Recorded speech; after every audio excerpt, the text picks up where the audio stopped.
اس مبارک سلسلے کا 12واں حلقہ سماعت فرمائے۔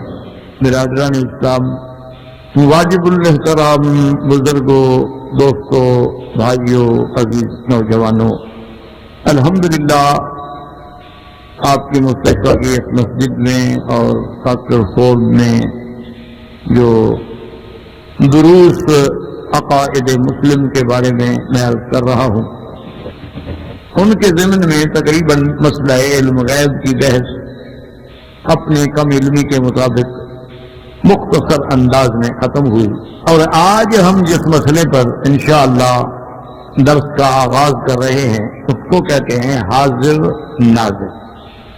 یہ بھی اہل بدعت نے، اہل احوا نے اس مسئلے کو بھی ایک معرکۃ الآراء مسئلہ بنا دیا ہے، اور اس کا تعلق بھی اسی مسئلہ علم غیب سے ہے، کیونکہ علم غیب کا معنی کہ ہر چھپی چیز کو جاننا، حاضر معنی ہر جگہ موجود ہونا، ناظر معنی ہر چیز کا دیکھنا۔ تو جب ہر جگہ موجود ہے دیکھے گا تو سب علم بھی رکھتا ہے گویا، لہٰذا اس پر غیب نہیں رہے گا۔ تو ان دو مسئلوں کا ایک تو آپس میں تعلق ہے، اور دوسرا یہ دو مسائل ایسے ہیں علم غیب اور حاضر و ناظر کے یہ معرکۃ الآراء مسائل میں ہیں، اور یہ دو مسائل ایسے ہیں کہ جن میں انسان کا عقیدہ غلط ہو جائے تو فوراً وہ شرک میں پہنچ جائے۔ اب مسئلہ سمجھیں کہ حاضر ناظر کا کیا معنی؟ علماء اہل سنت، علماء اہل توحید، علماء حق، سلفن و خلفن، متقدمین سے لے کر متاخرین تک، ان سب کا قرآن و سنت کی روشنی میں یہ عقیدہ ہے کہ عالم الغیب والشہادہ بھی اللہ کی ذات ہے، عالم ما کان وما یکون وما ہوا کائن الی یوم القیامہ بھی اللہ کی ذات ہے، اور علم محیط کا مالک بھی اللہ کی ذات ہے۔ تمام آسمانوں اور زمینوں میں ہر چھپی ہوئی چیز کا جاننا جو ہے یہ بھی علم اللہ کی ذات کا ہے، اور ہر جگہ حاضر اور ناظر جو ہے یہ بھی اللہ کی ذات۔ ایک اپنے عقیدے کو صحیح کرو۔ ہر جگہ حاضر کا کیا معنی؟ یہ نہیں ہوتا کہ اللہ تبارک و تعالی ہر جگہ خود موجود ہے، یا اللہ تبارک و تعالی نعوذ باللہ کعبہ شریف کے اندر بیٹھے ہوئے ہیں، یا نعوذ باللہ کے جیسے بعض روافض نے اور بعض اہل احوا و بدعت نے حلولیہ فرقہ پیدا کیا، جنہوں نے یہ عقیدہ بنایا کہ اللہ تبارک و تعالی خود بندے میں حلول کر جاتے ہیں، کہ ظاہر میں تو بندہ ہوتا ہے لیکن خدا خود اس کے اندر ہوتا ہے۔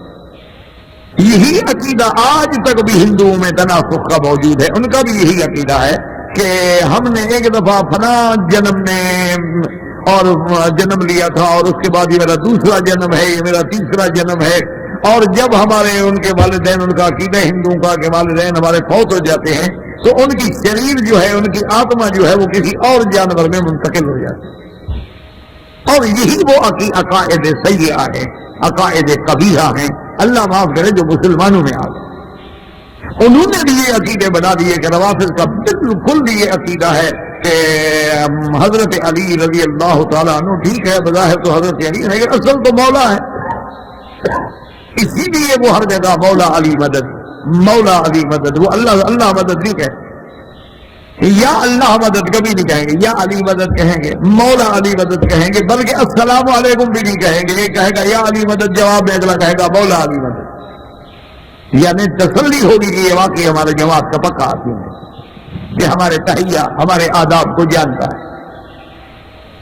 اسی طرح بہت سارے اللہ معاف فرمائے باقاعدہ ایک مستقل فرقہ ہے حلولیہ، فرقہ ضالہ ہے، اللہ معاف فرمائے، اللہ ان کے فتنوں سے بچائے، ان کا یہ عقیدہ ہے۔ اور اسی سے آپ نے دیکھا کہ بعض لوگوں نے وہ مسائل پیدا کیے کہ جی منصور تو نہیں بول رہا تھا نا، منصور کے اندر خدا بول رہا تھا، اور وہ علم اچھا اس کو پھر وحدت الوجود، اچھا پھر اس کو ایک اس طرح پھیلایا گیا نعوذ باللہ کہ بعض حقائق کو اس انداز میں موڑا گیا لوگوں کو گمراہ کرنے کے لیے کہ انہوں نے کہا جی دیکھیں جی بس ہر آدمی جو ہے نا بس اس میں بس یہ ہم تو آپ دیکھ رہے ہیں نا بندہ، ہم تو جناب خدا کو دیکھ رہے ہیں. اسی سے وہ اشعار لوگوں کے اپنا مشہور کیے گئے کہ جدھر دیکھتا ہوں ادھر تو ہی تو ہے. حالانکہ بات تو اور تھی، مانا یہ تھا کہ جہاں جہاں ہم نظر ڈالیں تیری سن آتے ہیں. آسمانوں پہ نظر ڈالیں، زمین پہ نظر ڈالیں، کائنات پہ نظر ڈالیں، انسانوں پہ نظر ڈالیں تو خدا یاد آتا ہے. مانا مقصود تو یہ تھا، لیکن انہوں نے کہا کہ نہیں، بس جب ذرا گردن جھکائی دیکھ لی کہ دل کے آئینے میں ہے تصویر یار، کہ وہ تو اللہ تو ہمارے اندر ہے جب چاہے ہم دیکھ لیں. اسی لیے اللہ تبارک و تعالیٰ معاف کرے یعنی وہ اس حد تک آگے بڑھے ہیں کہ باقاعدہ اشعار میں، دیوان میں انہوں نے باقاعدہ یہ محبت میں، عقیدت میں آ کے شعر لکھے ہیں کہ ظاہر میں پیر فرید ہے لیکن باطن میں تو خود اللہ ہے.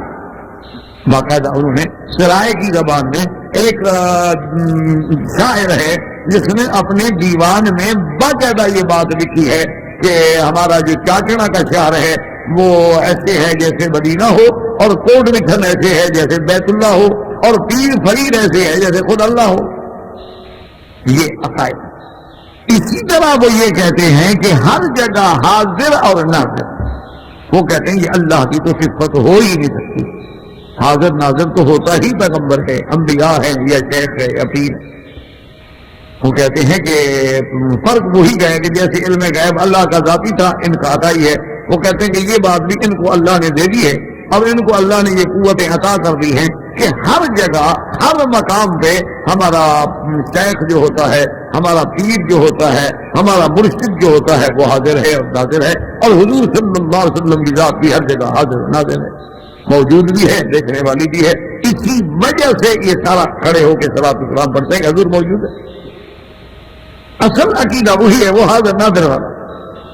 یعنی آپ حیران ہوں گے کہ ایسی عجیب باتیں لکھی ہیں نعوذ باللہ کہ آدمی کو کہتے ہوئے بھی شرم آتی ہے. مجھے تو یعنی نقل کرتے ہوئے شرم آتی ہے. اللہ جانے انہوں نے لکھ کیسے دیے، کتابوں میں لکھ دیے ملفوظات حصہ دوم. اور وہ کسی چھوٹے آدمی کی لکھی ہوئی بات بھی نہیں، اعلیٰ حضرت کی ہے. اعلیٰ حضرت کے ہی ملفوظات ہیں، اعلیٰ حضرت کے ملفوظات ہیں. ملفوظات کا حصہ دوم صفحہ 49. اس پہ انہوں نے ایک واقعہ لکھا ہے. وہ کہتے ہیں کہ سیدی احمد سلجماسی ایک بزرگ گزرے، ان کا نام تھا سید احمد.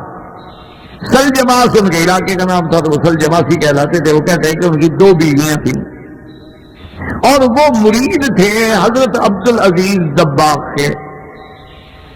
وہ اللہ والے لوگ تھے، لیکن اب بات سنیں، اندازہ کریں عقیدے کو بگاڑنے میں. آپ دیکھیں کہ اتنا بڑا اللہ باپ فرمائے. وہ کہتے ہیں کہ ان کی جو مریدی تھی، عقیدت تھی، وہ حضرت سیدی عبد العزیز دباغ سے تھی. اور جب ایک دن سیدی احمد سلجماسی اپنے شیخ کی خدمت میں حاضر ہوئے تو شیخ نے ناراضگی کا اظہار فرمایا اور فرمایا کہ بھائی تم احمد، تمہاری 2 بیویاں ہیں اور ایک بیوی کی موجودگی میں اس کے جاگتے ہوئے تم دوسری بیوی کے ساتھ کیسے لیٹ گئے؟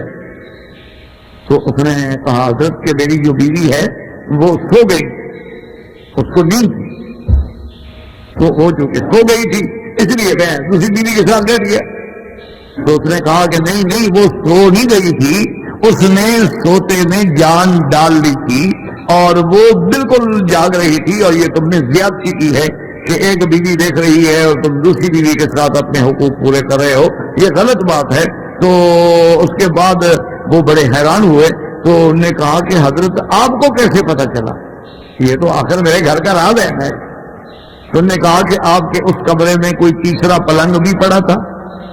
تو اس نے کہا کہ ہم نے تو اسی پہ تو میں لیٹا ہوا تھا. یہ ملفوظات میں ہے، ملفوظات حصہ 2 صفحہ 49. جس کے بعد وہ یہ کہتے ہیں کہ بھائی اپنے مرشد اور شیخ سے تو کوئی حالت بھی چھپی نہیں ہوتی بندے کی، وہ تو ہر جگہ حاضر و ناظر ہے. یہ کتابوں میں ہے. ایک تو ہوتا ہے نا کہ چلو جی بندے نے مثال کے طور پہ ایسے بیٹھے بیٹھے کوئی بڑ مار دی، ایسے بیٹھے بیٹھے کوئی بھنگ کی ترنگ میں آگے کوئی بات کہہ دی. ہوتا ہے نا کہ بعد اوقات آدمی ایک ہوتا ہے کہ چلو جی نشے میں بیٹھا تھا یا کسی بھول میں بیٹھا تھا.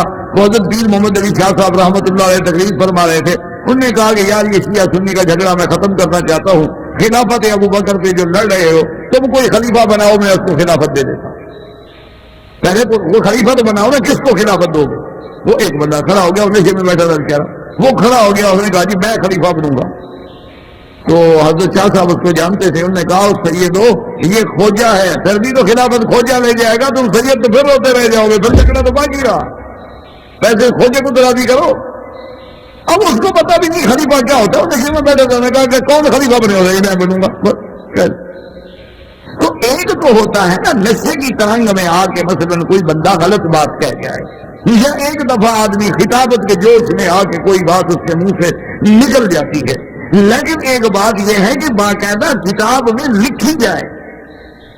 اسی طرح آپ ان کی کتابیں ہیں, نجم الرحمان ایک کتاب کا نام ہے, مقیاس حنفیت ایک کتاب کا نام ہے, جا الحق ایک کتاب کا نام ہے.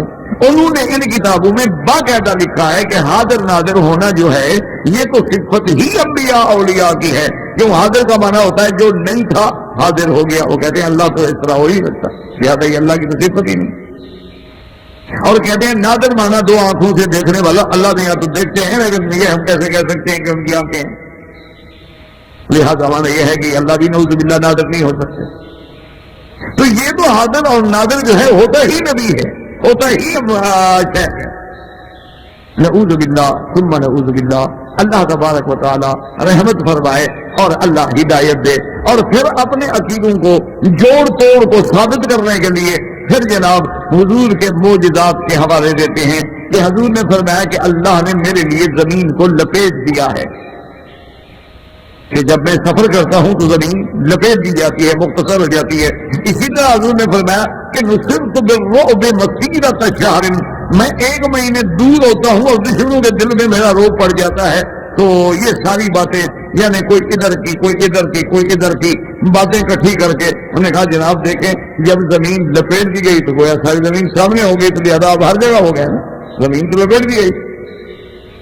اور پھر جب حضور صلی اللہ علیہ وسلم نے بیت المقدس کو ساری قصہ کہانی کو بتا دی تو مانا یہ ہے کہ حضور کے سامنے ہر چیز تھی, حضور ہر چیز دیکھ رہے ہیں, بتا رہے ہیں. تو اصل بات کیا ہوتی ہے کہ جیسے کسی شاعر نے کہا تھا کہ ایک ہی سوال کے سینکڑوں جواب, ہم سے کچھ اور ان سے کچھ, دربا سے کچھ. جب آدمی جھوٹا ہو نا تو اس کا یہی ہوتا ہے کہ بھیا پوچھے نا کہاں گیا تھا, یعنی آپ اللہ معاف کرے کوئی عورت گھر سے غلط طریقے سے بیٹھ جائے, واپس آئے نا, جتنے بندے پوچھیں گے سب کو نیا جواب دے گی کیونکہ جھوٹ سے بول رہی ہے. تو اس لیے ایک ہی سوال کے سینکڑوں جواب, ہم سے کچھ اور ان سے کچھ, دربا سے کچھ. تو کسی کو تو کچھ کہتے ہیں, کسی کو کچھ کہتے ہیں, کسی کو کہتے ہیں کہ جناب اصل بات یہ ہے کہ یہ وہابی سمجھتے نہیں, حضور کی روح مبارک حاضر ہے. حضور کی روح مبارک جو ہے کہ ان روحہ موجود فی کل بیت من بیوت المسلمین, کہ ہر گھر میں حضور کی روح مبارک موجود. حالانکہ ملا علی قاری الحنفی نے باقاعدہ لکھا ہے کہ جو شخص یہ عقیدہ رکھتا ہے وہ اس کا تعلق جو ہے وہ اہل سنت سے نہیں, وہ خارج ہے اہل سنت. اسی طرح باقاعدہ فتاوی قاضی خان, اسی طرح باقاعدہ عالمگیری, اسی طرح باقاعدہ ان علماء. لیکن افسوس تو یہ ہے کہ یا تو معلوم ہوتا ہے کہ یہ اہل بدعت یا تو یہ پڑھتے ہم اپنے آپ کو حنفی کہتے رہتے, کبھی انہوں نے شاید حنفیوں کی کتابیں پڑھی ہی نہیں اور حنفیوں کو بدنام کرنے کے لیے کہتے ہیں حنفی. نہ کبھی انہوں نے کوئی کتاب دیکھی ہے, نہ انہوں نے کبھی کوئی مطالعہ کیا ہے. حالانکہ آپ حیران ہوں گے کہ اللہ نے ایسے ایسے علماء بھی پیدا کیے ہیں. آج ہی ذکر ہو رہا تھا کہ مفسر ابن جریر طبری رحمۃ اللہ علیہ کی موت کے بعد جب حساب کیا گیا کہ انہوں نے کتنی کتابیں لکھی ہیں تو حساب کیا گیا ماشاءاللہ, تو ایک روزانہ کا 40 صفحہ بنتا ہے ان کا. 40 صفحہ یعنی پوری کتابیں کتنی صفحے لکھی ہیں اور کل زندگی کتنی تھی, تو اس میں اگر حساب کیا جائے تقسیم کیا جائے تو 40 صفحہ روز کا بنتا ہے. تو آپ اندازہ کریں کہ ان لوگوں نے کتنی محنت. آپ حیران ہوں گے کہ علامہ شمس الائمہ سرخسی نے 30 جلدیں کتاب لکھی اور وہ بھی کنویں میں بیٹھ کے. بادشاہ ناراض ہو گیا ایک مسئلے پہ, کنویں پہ قید کر دیا, قید کر کے کنویں میں بٹھا دیا کہ کنویں میں بیٹھ گئی. شاگرد آتے روٹی لے کے پہنچا جاتے, کو پانی پہنچا دیتے, ان کو کہتے کہ یار مہربانی کیا کرو, کو کاغذ قلم لایا کرو, میں کچھ لکھتا رہوں, فارغ کے بیٹھا ہوں تو کیا کروں. تو 30 جلدوں کی کتاب کنویں میں بیٹھے بیٹھے لکھ ڈالی، اور جو کنویں میں بیٹھے لکھ ڈالی وہ باہر جو کتابیں رکھنے والے ہیں ان کو بھی سمجھ نہیں آتی. اس نے تو بغیر کسی کتاب کی لکھی ہے نا، اس کے سامنے تو کوئی کتب خانہ نہیں. ابھی آپ حیران ہوں گے کہ مفسر شاہین کی تفسیر جو ہے، بتائیں آپ کو کتنے جلد ہے؟ 400 جلد میں تفسیر لکھی ہے قرآن کی. اس نے 400 جلد آپ پڑھ سکتے ہیں؟ تو پتہ نہیں یہ بیچارے اللہ عالم کہاں پڑھتے رہتے ہیں. اور ساری دنیا میں الٹا احناف کو بدنام کر دیا کہ جناب یہ حنفیوں کا عقیدہ ہے اور یہ حنفیوں کا عقیدہ ہے اور یہ دیوبندیوں کا عقیدہ ہے. یہ بالکل غلط بات ہے اور جھوٹی بات. آپ سارے ہزار زیادہ ماشاءاللہ پڑھے لکھے حضرات ہیں، ہندوستان سے تعلق رکھتے ہیں. آپ کے علم میں ہے کہ زیب النساء نے تفسیر قرآن لکھی تھی؟ زیب النساء جو تھی بادشاہ کی بیٹی، اس نے تفسیر لکھی ہے قرآن کی، تفسیر زیب. اور وہ نادر یعنی نادر ہے روزگار تفسیر ہے، ایسی نہیں کہ کوئی عام تفسیر. اور وہ اپنے علم میں اور اپنے مطالعے میں اس قدر کھوئی رہتی تھی کہ باپ کو بھی ملنا ہو تو 8 دن بعد کو وقت مانگنے میں گزر جاتے تھے. کہ وہ اپنے اس نے صرف یہ لکھا ہے کہ مجھے بادشاہ کی بیٹی ہونے کا ایک فائدہ ہوا کہ جو کتاب مانگی اللہ نے وہ مجھے، جو میں نے فرمائش کرنی تھی، میری فرمائش تو کتابیں ہوتی تھی اور بات چونکہ باپ بادشاہ تھا لہٰذا وہ کتابیں مجھے فوراً پہنچ جاتی تھی. تو بس مجھے ایک خوشی ہے باپ بادشاہ ہونے کی، اور تو مجھے کوئی فائدہ نہیں ہوا باپ کے بادشاہ ہونے سے. تو یہ وہ لوگ ہیں میرے عزیز کہ جنہوں نے زندگیاں اور علم کے اندر کھپا ڈالی ہیں، اور ساری زندگی جنہوں نے کتابوں میں محنت کی ہے. اور بڑے بڑے آپ فتاوی قاضی خان دیکھیں، عالمگیری دیکھیں، آپ در مختار دیکھیں، آپ رد المختار دیکھیں، آپ ساری کتابیں دیکھیں، ان میں متفق علماء احناف علماء دیوبند کا یہ متفق فتویٰ ہے کہ ایک آدمی اگر کسی عورت سے شادی کرے اور وہ کہے کہ من خدا با رسول گواہ میں کردم، کہ میں اللہ کے رسول کو گواہ کر کے تمہارے ساتھ نکاح کرتا ہوں، تو انہوں نے کہا یکفر، وہ کافر ہو جاتا ہے. کہ اس نے جیسے اللہ کو ہر جگہ حاضر ناظر سمجھا، حضور کو بھی ہر جگہ حاضر ناظر سمجھا کہ حضور موجود ہے اور گواہ ہے میرے نکاح کے. تو اس لیے یہ ایک بہت بڑا مرکت الآراء مسئلہ ہے اور انتہائی اہم مسئلہ ہے. اور اسی وجہ سے ہمارے سارے ملکوں میں یہ تمام جو جھگڑے ہوتے ہیں، صلاۃ السلام ہو رہے ہیں، میلاد ہو رہے ہیں، کھڑے ہو جاؤ ہر جمعہ کے بعد کھڑے ہو کے صلاۃ السلام پڑھو، اور یہ سارے مسائل جو ہے وہ اسی حاضر ناظر، ان کی اصل جڑ جو ہے وہ یہ حاضر ناظر کا عقیدہ. اچھا بعض پیروں نے ایک پیر صاحب سے فوت ہو گئے، اور اچھا وہ ماشاءاللہ بڑے پیر کا معنی یہ ہوتا ہے جس کے بڑے آدمی مرید ہیں. پہلے زمانے میں تو بڑا پیر وہ ہوتا تھا نا جو اللہ والا ہو، جو بہت بڑا عابد ہو، بہت بڑا زاہد ہو، بہت بڑا عبادت والا ہو، تقوی والا ہو، اللہ سے ڈرنے والا ہو. اب بڑا پیر اس کو کہتے ہیں کہ جس کے بڑے بڑے لوگ مرید ہوں، وہ بڑا پیر ہوتا ہے. تو ہمارے ایک صدر سے پاکستان کے، وہ بھی ان کے مرید تھے، اس لیے وہ بڑا پیر تھا. اب جناب وہ پیر صاحب جب باہر نکلتے کسی جگہ سے جانا ہے، کسی دوسرے شہر میں جانا ہے، تو کیونکہ وہ بڑے پیر تھے ماشاءاللہ، تو ان کے پروٹوکول کے لیے جناب 20 پنجارو اور لینڈ کروزر اور رینج روور اور جناب بڑے بڑے آئی ایس کے ڈبے اور گاڑیاں اور گن مین اور اسلحے سے بھرے ہوئے لوگ آگے پیچھے سرکار کے لیے جاتے تھے. تو جاتے جاتے بس حضرت اشارہ کرتے تھے گاڑیاں روک دو، گاڑی روکتے تھے، جن پیچھے حضرت پیر صاحب گاڑی سے نکلتے اور سڑک سے دور ایک کنہ زمین تک ایسے بھاگتے جا رہے. باقی کسی کو حکم ہے بھائی خبردار، حضرت کا پتہ نہیں کیا راز ہے، وہاں جا کے ایسے ہاتھ باندھ کے کھڑے رہے. اب سارا جہان دیکھ رہا ہے کہ وہاں حضرت ہاتھ باندھ کے کھڑے ہوئے. اچھا پوری روڈ پہ تو ان کی گاڑیاں کھڑی ہیں، ادھر کی ٹریفک بھی بند، ادھر کی ٹریفک بھی بند، اور ٹریفک والے بات کر رہی تھے گن میں سارے مسلح کھڑے ہیں، کلشن کو پولیاں لے کے، کون بات کرے، مرنا ہے کسی نے. اور جب پیر کا صدر مرید ہو تو مقدمہ کون درج کرے گا؟ جی اکرے باب میرے کریں، خون کا دعویٰ کس طرح، قاتل بھی وہی، منصف بھی وہی، شاہد بھی وہی. تو کس میں جا کے آدمی اپنے خون کا دعویٰ کرے، کون سنے گا؟ تو اب لوگ جناب دیکھ بھی کیا ہو گیا، اس کا کیا ہو گیا، تو ایک میلہ بن گیا نا، سینکڑوں لوگ اتر رہے ہیں بسوں سے ٹرکوں سے، وہ بھی کیا ہو گیا. انہوں نے کہا جی حضرت مرشد حضرت بڑا پیر صاحب کھڑے ہیں، پیر صاحب کھڑے ہیں. تھوڑی دیر کے بعد جناب پیر صاحب روتے ہوئے جناب آ گئے، اور جو ان کے خاص خلفاء ہوتے تھے وہ جناب کہتے جی حضرت مبارک ہو، حضرت مبارک ہاں بھائی اللہ کا شکر ہے، سرکار دو عالم جا رہے تھے تو میں نے قدم بوسی کے لیے حاضر ہوا تو حضور کھڑے ہو گئے، بڑا پیار فرمایا، بڑی شفقت فرمائی، میرے سر پہ ہاتھ پھیرا، میرے سینے پہ ہاتھ رکھا اور ابھی تک سینے میں ٹھنڈک محسوس ہو رہی ہے، بس سبحان اللہ جی، بس ابھی ملاقات ہو گئی۔ اب جناب لوگ مبارکیں دے رہے ہیں اور ہاتھ ڈال رہے ہیں کہ سبحان اللہ، یہ جناب کمال ہے کہ حضور پاک جا رہے تھے اور حضرت کو بلا لیا، حضرت دوڑ کے مل بھی آئے، بات بھی ہو گئی، ہاتھ بھی پھیر لیا حضور، اور لوگ وہی ہو رہے ہیں دھڑا دھڑ کی جناب، جس کا اتنا بڑا مقام ہو کہ راستے میں چلتے ہوئے حضور کو مل لے، مدینے میں 30 سال رہو حضور سے ملاقات نہ ہو اور پاکستان میں ملاقات کرا دے، کمال ہے نا۔ ہمارے اپنے ضلع میں ایک پیر صاحب تھے، وہ کہتے تھے کہ میرے سامنے آپ بیٹھ جائیں تو وہ یوں کرتے تھے کہ آنکھوں میں ہاتھ رکھتے، وہ کہتے تھے کہ بس 5 منٹ میں میں ایک کلام پڑھوں گا، آپ کی آنکھوں سے نور نکلے گا اور اس کے بعد فوراً میں آپ کو حضور کی زیارت کرا دوں گا۔ اچھا مجھے بھی بڑا شوق ہوا یار، اتنا پہنچا ہوا بزرگ ہے بھائی، 5 منٹ میں آدمی کے بس صرف آنکھوں میں ایسے ہاتھ رکھو، اسی وقت نور پیدا ہو، اسی وقت حضور کی زیارت ہو جائے۔ ہم تو ساری زندگی طالب علم میں پڑھتے پڑھتے مر گئے، ہمیں زیارت نہیں ہوئی۔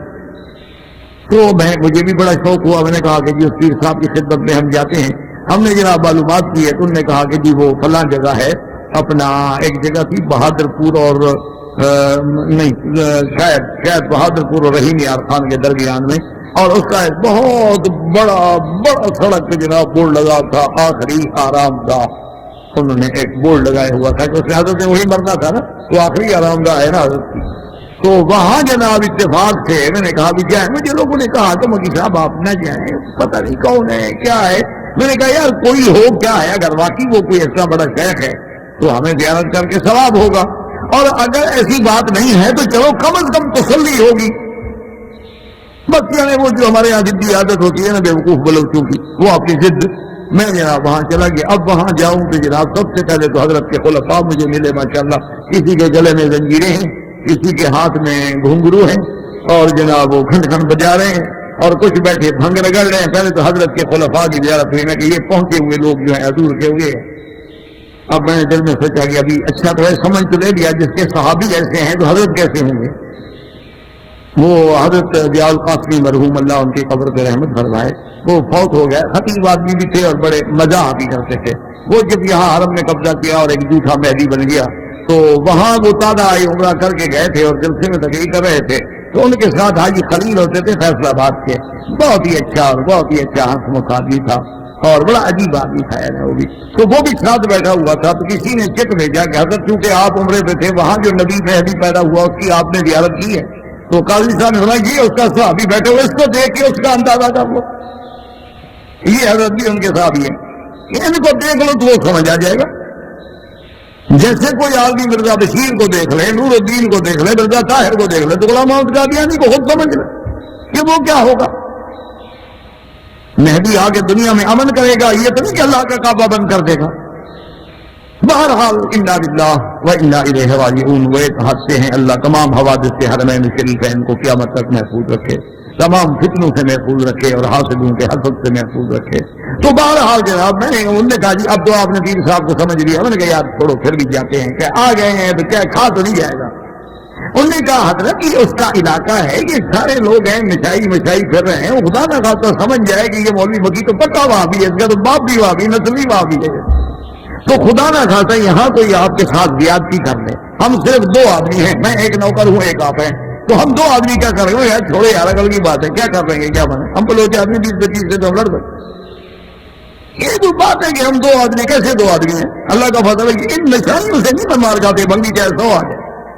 خیر جی ہم چلے گئے، پیر صاحب کو بلایا، اندر اطلاع بھیجی، اس نے بلا لیا اور بڑا کھڑے ہو کے ملا، بڑا استقبال کیا، اور داڑھی مڈی ہوئی اور اتنے تک مونچھیں اور اتنے بڑے بڑے بال، شکل دیکھ کے جناب میں نے کہا نور کیا روشن ہوگا، پہلے اگر نور کالا ہے تو پھر تو یہی ہے۔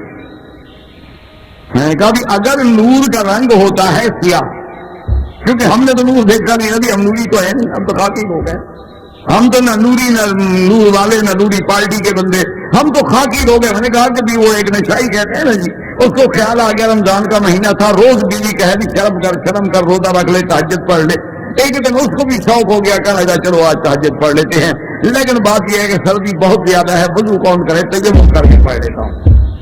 تہجد بھی پڑھ لیتا ہوں تیمم کر کے، فجر کی نماز بھی پڑھ لوں گا اور روزہ بھی رکھ لوں گا. تو تیمم کیا، اس کے بعد تہجد پڑھی، پھر اذان ہو گئی تو فجر کی نماز پڑھی. اب جو روشنی ہوئی تو بیوی نے دیکھا کہ کیا ہے، تو سارا منہ سیاہ ہو گیا ہے. تو بیوی نے پوچھا کہ اللہ کے بندے کہ تمہارے چہرے پہ کیا ہے؟ اس نے کہا آج قسمت سے نماز پڑھی ہے، نور ہے، اور کیا ہے، کیا دیکھ رہی ہے؟ اس نے کہا اگر نور ہے کالا پھر تو سارا تیرے منہ پہ ہے، اور اگر نور ہے سفید تو معلوم ہوتا ہے تو نے کوئی منہ کالا کیا ہے اپنا. تو اس بیوی نے دیکھا وہ تبا پڑا تھا نا آج روٹی پکانے والا، الٹا کر کے اس پہ ہاتھ مار کے بدبخت نے تیمم کیا تھا. وہ سارا جو اس نے چہرے پہ لگایا تو سارا تبا تو چہرے پہ آ گیا نا. تو وہ ایسا جناب تماشا ہوا. میں نے کہا یار یہ بھی پیر ایسا ہے. خیر جناب میں بیٹھ گیا. انہوں نے کہا جی آپ کیسے آئے؟ میں نے نام بتایا. اب کیا نام ہے؟ میں نے کہا جی محمد مکی. مجھے اچھا اچھا اچھا اچھا اچھا بڑا نام سنا ہے جی آپ کا، آپ میرے پاس کیوں آ گئے؟ میں نے کہا جی میں نے بھی آپ کا نام سنا تھا. میں نے کہا جا کے کوئی فیض حاصل کروں، اور آپ بزرگ ہیں، پہنچے ہوئے لوگ ہیں. وہ کہتا ہے نہیں جی میں تو بہرحال بڑا غلط آدمی ہوں، آپ غلط مقام پہ آئے ہیں. میں نے کہا کہ میں نے سنا ہے کوئی نور کی ضرورت ہے. بابا کیا نور کی ضرورت ہے، ہماری روزی کے بہانے ہیں، تم خام خواہ کیوں ہمیں چھیڑتے؟ تو میں نے کہا پیر صاحب چکر کیا؟ انہوں نے کہا یار تم کسی کی آنکھوں کے 2 منٹ کے دبا کے ہاتھ رکھو چنگاریاں نکلیں گی، وہی نور ہوتا ہے اور کیا ہوتا ہے. انہوں نے کہا کسی کی آنکھوں پہ تم ہاتھ رکھو، اس میں کون سی پیلی ہے؟ میری روزی کا چکر ہے یار، کیوں خام خواہ میرے پیچھے پڑ گئے ہو؟ جاؤ اپنا کام کرو، تم اللہ کی توحید بیان کرو، ہمارے مقدر میں شرک لکھا ہوا، ہم نے برباد ہونا ہے، ہو رہے، اور تم کیا چاہتے ہو؟ میں نے کہا میں یہ چاہتا ہوں کہ اگر واقعی تم یہ سمجھتے ہو کہ غلطی پہ ہو تو راہ راست پہ آ جاؤ. اس نے کہا اس کا حل یہ ہے کہ دعا کرو، اس کا ایک حل ہے کہ دعا کریں. باقی نہ میں پیر ہوں، نہ میرے پاس کوئی نور ہے، نہ میرے پاس بھی چیز ہے. چند شعبدہ ہے میرے پاس، بعض علوم ہیں جن کے ذریعے سے میں آپ کو آپ کی کچھ باتیں بتا سکتا ہوں. اور جاہل لوگ جو ہیں وہ میرے عقیدے میں پھنس جاتے ہیں جب میں ان کو بتلاتا ہوں ان کی زندگی کے کچھ واقعات. اور وہ یہ ہے کہ میں علم جفر کا اور ہاتھ ریکھا کا، پابلسٹ کے علوم کا، ان کا میں بڑے آخری درجے کا پروفیسر ہوں.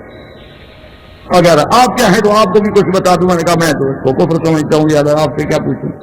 میرے عقیدے میں تو یہ پوچھنا اور اس پر عقیدہ رکھنا کفر ہے کہ من اتا عرافا او کاہنا فصدقه فقد كفر بما انزل على محمد صلی اللہ علیہ وسلم. اس نے کہا اسی لیے میں نے کہا نا کہ بگی صاحب یہ آپ کا مقام نہیں ہے، آپ اپنا راستہ لیں، ہمیں اپنے راستے کریں گے.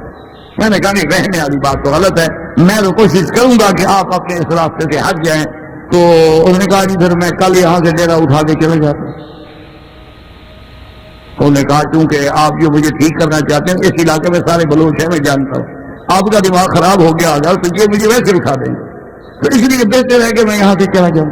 میں نے کہا نہیں حضرت میں آپ کو اٹھانے نہیں آئے، میرا مقصد یہ تھا کہ آپ صراط مستقیم پہ آئیں. اس نے کہا مکی صاحب جاہل جو بگڑے وہ تو ٹھیک ہو جائے گا، میں تو پڑھا لکھا بگڑ گیا ہوں، میرا ٹھیک ہونا اللہ کے ہاتھ میں بندوں سے نہیں ٹھیک ہوتا. اس نے کہا میں تو پورا درس نظامی کا فارغ ہوں اور میں نے ڈبل ایم اے کیا ہے، میں اتنا پڑھا لکھا آدمی ہوں. میں تو پڑھا لکھا جب گمراہ ہو گیا ہوں تو میری ہدایت اللہ کے سوا کوئی نہیں کر سکتا، میں تو جاہل تھوڑا ہوں. تو اس طرح کے عقیدے رکھنے، اللہ معاف کرے، اللہ معاف کرے، اللہ معاف کرے. اللہ پاک ہر مسلمان کے عقیدوں کی حفاظت فرمائے. تو یاد رکھیں کہ یہ بنیادی عقیدے ہیں جن سے انہوں نے لوگوں کو اتنا گمراہ کر دیا ہے کہ حضور آ گئے. اچھا حضور کی روح مبارک موجود ہے اور ہر جگہ موجود ہے، ہر وقت موجود ہے، ہر گھر میں موجود ہے.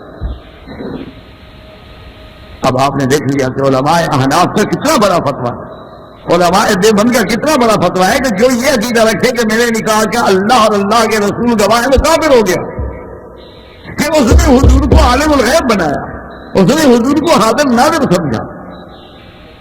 تو اس لیے سب سے پہلے انشاءاللہ اس عقیدے پر ہم اللہ کے قرآن سے اور اس کے بعد احادیث محمد مصطفیٰ صلی اللہ علیہ وسلم سے اور اس کے بعد انشاءاللہ تبارک و تعالی پھر اللہ کو منظور ہے تو جو اس فرقے کے مخالفین کے استدلالات ہیں، ان کے دلائل ہیں، پھر ان کے دلائل اور ان کے جوابات کا انشاءاللہ سلسلہ ہوگا. تو سب سے پہلی بات یہ ہے کہ اگر ایک بات اللہ کا قرآن کہہ دے تو مسلمان کے لیے تو اتنا کافی ہے.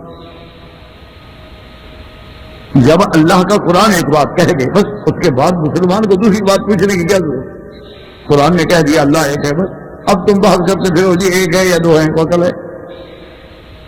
قرآن کہتا ہے کہ وما كنت لديهم اذ يلقون اقلامهم ايهم يكفل مريم وما كنت لديهم اذ يختصمون. اللہ کا قرآن فرماتا ہے میرے بدری محمد مصطفیٰ صلی اللہ علیہ وسلم جب بی بی مریم کی کفالت کے لیے آپس میں جھگڑ رہے تھے لوگ، سب چاہتے تھے کہ میں بی بی مریم کی کفالت کروں، میں بی بی مریم کی حفاظت کروں، میں خدمت کروں. آخر حضرت زکریا علیہ السلام نے کہا کہ دیکھو بھائی میرا حق ہے اس لیے کہ میرے گھر میں بی بی مریم کی خالہ ہے اور خالہ بے منزلت الام ہے، لیکن اگر آپ یہ بات بھی نہیں مانتے تو ایسا کرتے ہیں کہ قرآن اندازی کر لیتے ہیں جس کا نام قرآن نکلا ہے وہ بی مریم کی کفالت کرے. سب لوگ راضی ہو گئے. اب قرآن دیکھیں نا سبحان اللہ، یہ پیغمبروں کی قرآن اندازی ہے. قرآن اندازی یعنی قرآن کیسے ڈالا گیا؟ ہمارے یہاں تو یہ ہوتا ہے نا کہ چلو بھی نام لکھ لیا اس کو کہاں نکال لو. ہمارے ہاں تو عام طور پہ یہ قرآن ہوتا ہے نا کہ مثال کے طور پر 2 کاغذوں میں نام لکھ لیا اور اس سے کہا بس ایک کامیاب ایک ناکام کہا نکال لو بھی جو کامیاب بابا یہ جیت گیا اور یہ ہار گیا. تو ایک دفعہ ایسے ہمارے ملک میں الیکشن ہو رہے تھے، جب دونوں کینڈیڈیٹوں کے ووٹ برابر ہو گئے تو فیصلہ ہونا تھا قرآن اندازی پہ. فیصلہ قرآن اندازی پہ ہونا تھا تو ایک وہ ان میں ایک کینڈیڈیٹ ایسا تھا کہ میں نے اس سے کہا کہ یار پتہ نہیں اب کیا ہوگا. اس نے کہا جی آپ فکر کیوں کرتے ہیں، میں نے ہی جیتنا ہے. ابھی آپ کیسے جیتیں گے؟ آخر قرآن ہے پتہ نہیں کس کے نام نکلا ہے. اس نے کہا جناب میں نہیں جیتنا ہے، میں نہیں جیتنا ہے. جب وہ طاقت میرے ساتھ ہے، جب قوت میرے ساتھ ہے، جب اقتدار میرے ساتھ ہے تو میں نہیں جیتنا ہے. میں نے کہا یار یہ کیسے ہو سکتا ہے بھائی؟ اب معاملہ آ گیا، تم دونوں کی طاقت برابر ہو گئی، دونوں طرف سے تمہارے جو ووٹ ہیں نا دونوں طاقتوں کے دونوں کینڈیڈیٹ کے برابر ہو گئے. تو اب آخری فیصلہ ہونا ہے قرے پہ، اور قرے کا فیصلہ تو تقدیر کرتی ہے نا، جو اللہ چاہے گا. پتہ نہیں کس کا نام نکلا ہے، ہو سکتا ہے تمہارا مخالف بھی جیت جائے. اسے کہا جناب اگلی صاحب کچھ عجیب باتیں کرتے ہیں، میرا مخالف کیوں جیت جائے؟ اسے میں نہیں جیتنا ہے. خیر ہماری تو گپ سے ہو رہی تھی، مذاق ہو رہی تھی. وہ جناب قرآن اندازی ہوئی اور وہ جیت گیا. اور اس کے بعد جناب وہ مجھے ملا بعد میں تو کہنے لگا کہ دیکھیں گے اب میں جیت گیا ہوں کہ نہیں جیت گیا. میں نے کہا یار تم اتنے یقین سے کیسے کہہ رہے تھے؟ اس نے کہا جناب جب دونوں پہ میرا نام لکھا ہوا تھا تو میرا نام ہی نکلنا تھا. انہوں نے کہا سائیں کمال کرتے ہیں، بلکہ لکھنے والے بھی ہمارے تھے، اٹھانے والے بھی ہمارے تھے، نام دونوں پہ میرا تھا، جو اٹھاتے جیتنا تو میں نے تھا. اس وقت جب شور ہو گیا مبارک مبارک دوسری پرچی کیسے دیکھنے کی؟ وہ تو شور ہو جاتا ہے نا، سب کا ہلکا ہو جاتا ہے نا. سبحان اللہ جیت گئے مبارک جا، اس کو اٹھا کے جا رہے ہیں. اب کیا ہارا ہوا بھی شرمندہ ہو کے بیچارہ پیچھے نکل جاتا ہے. دوسری پرچی اٹھا کے دیکھے کون کہ اس میں بھی یہی نام لکھا ہوا ہے، کوئی اور نام لکھا ہوا ہے. تو بہرحال یہ ہے جی اس بات کو سمجھیں کہ لیکن یہ نبوت کا انتظام ہے. حضرت نے حکم دیا کہ بھی قلم لے آؤ. وہ قلم تھی جو پہلے دور میں جو ہم لکھتے تھے، اپنا کانے کی قلمیں بناتے تھے چاقو سے ٹھیک کر کے وہ قلمیں بناتے تھے اور لکھتے تھے.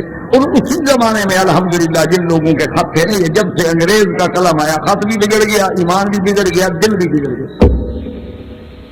آج مجال ہے کہ کسی کا خط ٹھیک ہو. پیدا ہوئے تو پنسل شروع ہو گئی، بال پین شروع ہو گیا، بال پوائنٹ شروع ہو گیا، پھر پین شروع ہو گئے، پھر پارکر آ گیا، پھر شیفر آ گیا. تو ہاتھ کیسے ٹھیک ہو؟ وہ تو جب کفر آئے گا بگڑے گی چیز. وہ خط میں آئے خط بگڑے گا، دل میں آئے دل بگڑے گا، کھانے میں آئے کھانا بگڑے گا، ایمان میں آئے ایمان بگڑے گا، لباس میں آئے لباس بگڑے گا، شکل میں آئے شکل بگڑے گی. سب طرح کا یہاں انگریزی چیز آئی نہیں اور بندہ بگڑا. ابھی آپ نے دیکھ لیا ہے نا کہ انہوں نے جوتے پر اللہ لکھ دیا، جوتے کے تلے کے اوپر لکھا ہوا ہے اللہ، گاڑی کے فٹ میٹ میں لکھا ہوا ہے اللہ، گاڑی کے بریک پہ جہاں بندہ پاؤں رکھتا ہے وہاں لکھا ہوا ہے اللہ. پھر کہتے ہیں کہ جی مسلمان متعصب ہیں، مسلمان ایسے ہیں، مسلمان متشدد ہیں، مسلمان پاگل ہیں اور بڑے فنڈامنٹل کے شکار ہیں. ہم شکار ہیں کہ تم ان کو یہ بگاڑتے ہو. انا للہ و انا الیہ راجعون. بہرحال جناب یہ ہے کہ حضرت نے فرمایا کلمے لے آؤ، ہر آدمی کا نام لکھو قلم پر. قلم پر نام لکھ دیا، کہا اس کو دریا ندی میں ڈال دو. نہر بحری تھی، کہا ندی میں ڈال دو. اچھا ندی میں ڈال دیں گے پھر کیا ہوگا؟ انہوں نے کہا جو کلمے پانی کے بہاؤ کے ساتھ نیچے بہ جائے وہ تو بہ گئی، اور جو قلم پانی کے ضد میں اوپر جائے اس کا مطلب ہے وہی کفالت کرے گا. اب بتائیں اس میں کون کھوٹ کر سکتا ہے؟ جناب ہر چیز تو نیچے بہتی ہے، اوپر بھی بہتی ہے، اوپر تو پھر اللہ کی قدرت سے جائے گا۔ تو اب اللہ پاک نے کتنا نفس کتی میں پکے، وما كنت لديهم اذ يلقون اقلامهم ايهم يكفل مريم وما كنت لديهم اذ يختصمون، کہ میرا مدعی محمد مصطفیٰ آپ وہاں موجود نہیں تھے جب وہ کلمہ قرآن اندازی کے ڈالے جا رہے تھے، اور میرا مدنی آپ موجود نہیں تھے وہاں جب وہ جھگڑ رہے تھے۔ اللہ فرماتے ہیں وہاں موجود نہیں تھے، لیکن یہ کہتے ہیں نہیں جناب ہر جگہ موجود تھے۔ اب بتاؤ قرآن کو مانے ان کی بات مانے؟ اللہ فرماتے ہیں وما كنت بجانب الغرب، اللہ فرماتے ہیں میرا بدری جب میں نے موسیٰ علیہ السلام کا فیصلہ کیا، جب ہم نے ان کو نبوت سے نوازا، کلام سے نوازا، وہاں موجود نہیں تھے۔ وما كنت بجانب الطور، اور آپ اس وقت طور کے کنارے پہ بھی موجود نہیں تھے جب ہم نے موسیٰ کو ندا کی، جب ہم نے موسیٰ علیہ السلام سے بات کی، ندا فرمائی، آپ وہاں بھی موجود نہیں تھے۔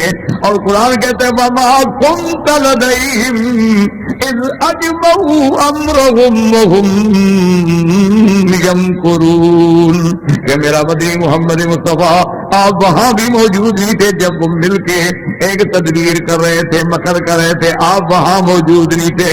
قرآن کہتا ہے موجود نہیں تھے، قرآن کہتا ہے طور پہ بھی موجود نہیں تھے، قرآن کہتا ہے کہ جانب الغربی پہ بھی موجود نہیں تھے، قرآن کہتا ہے کہ بی بی مریم کی کفالت کی قرآن دادی میں بھی موجود نہیں تھے، قرآن کہتا ہے کہ جب یوسف کے بھائی تدبیریں کر رہے تھے آپ موجود نہیں تھے۔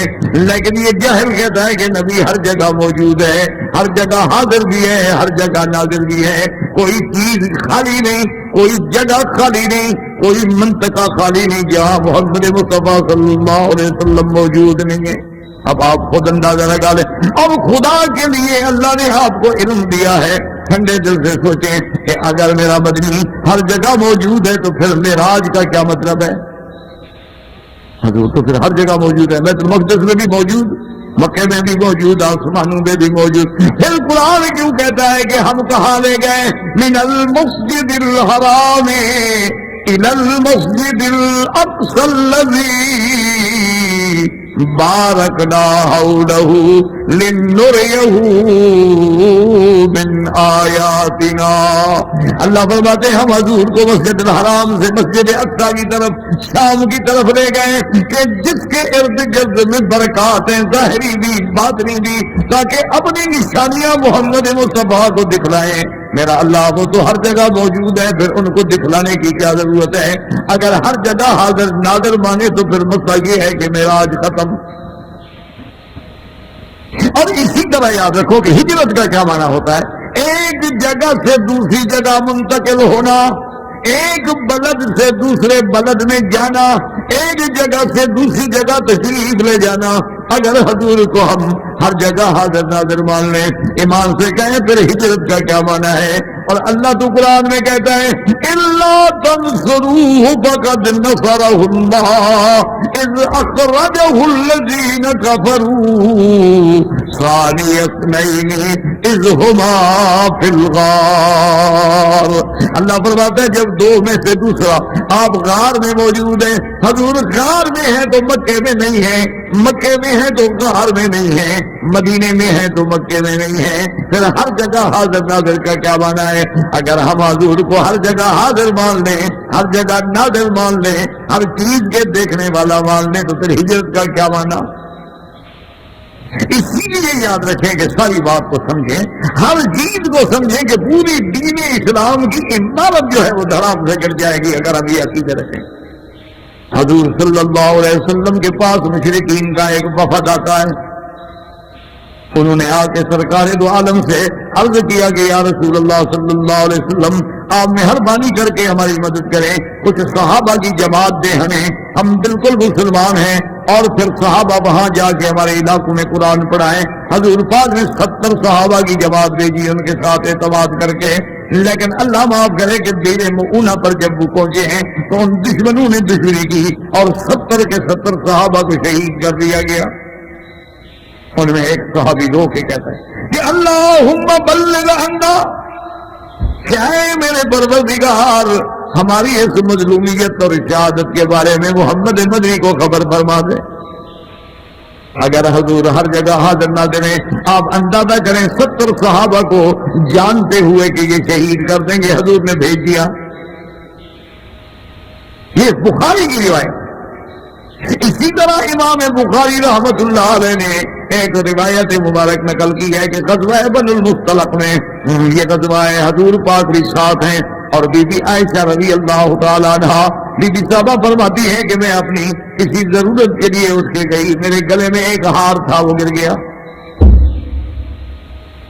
اب ہار گر گیا، اچھا وہ ہار بی بی صاحبہ کا اپنا نہیں تھا، بی بی صاحبہ نے عاریۃً مانگا ہوا تھا، جیسے عام رواج ہوتا ہے عورتیں ایک دوسرے سے چیز لے کے کہ بھئی میں شادی میں جا رہی ہوں یا میں سفر میں سرکار دو عالم کے ساتھ جا رہی ہوں تو ذرا پہن لوں گی، تو وہ ہار بھی مانگا ہوا۔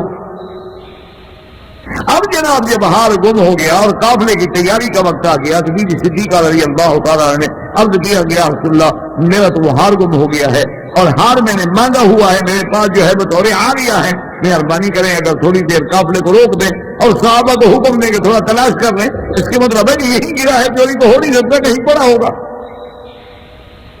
یا راستے میں گرا ہے یا پھر جہاں تک میں گئی ہوں اس جگہ تک گرا ہے یا آپ کے اس خانے کے ارد گرد میں آنے جانے اٹھنے بیٹھنے میں کہیں گر گیا ہے۔ تو حضور نے فرمایا کہ اچھا ٹھیک ہے، حضور نے حکم دیا صحابہ کو بھی ہار تلاش کرو، سب صحابہ تلاش کریں، ہار ملتا نہیں۔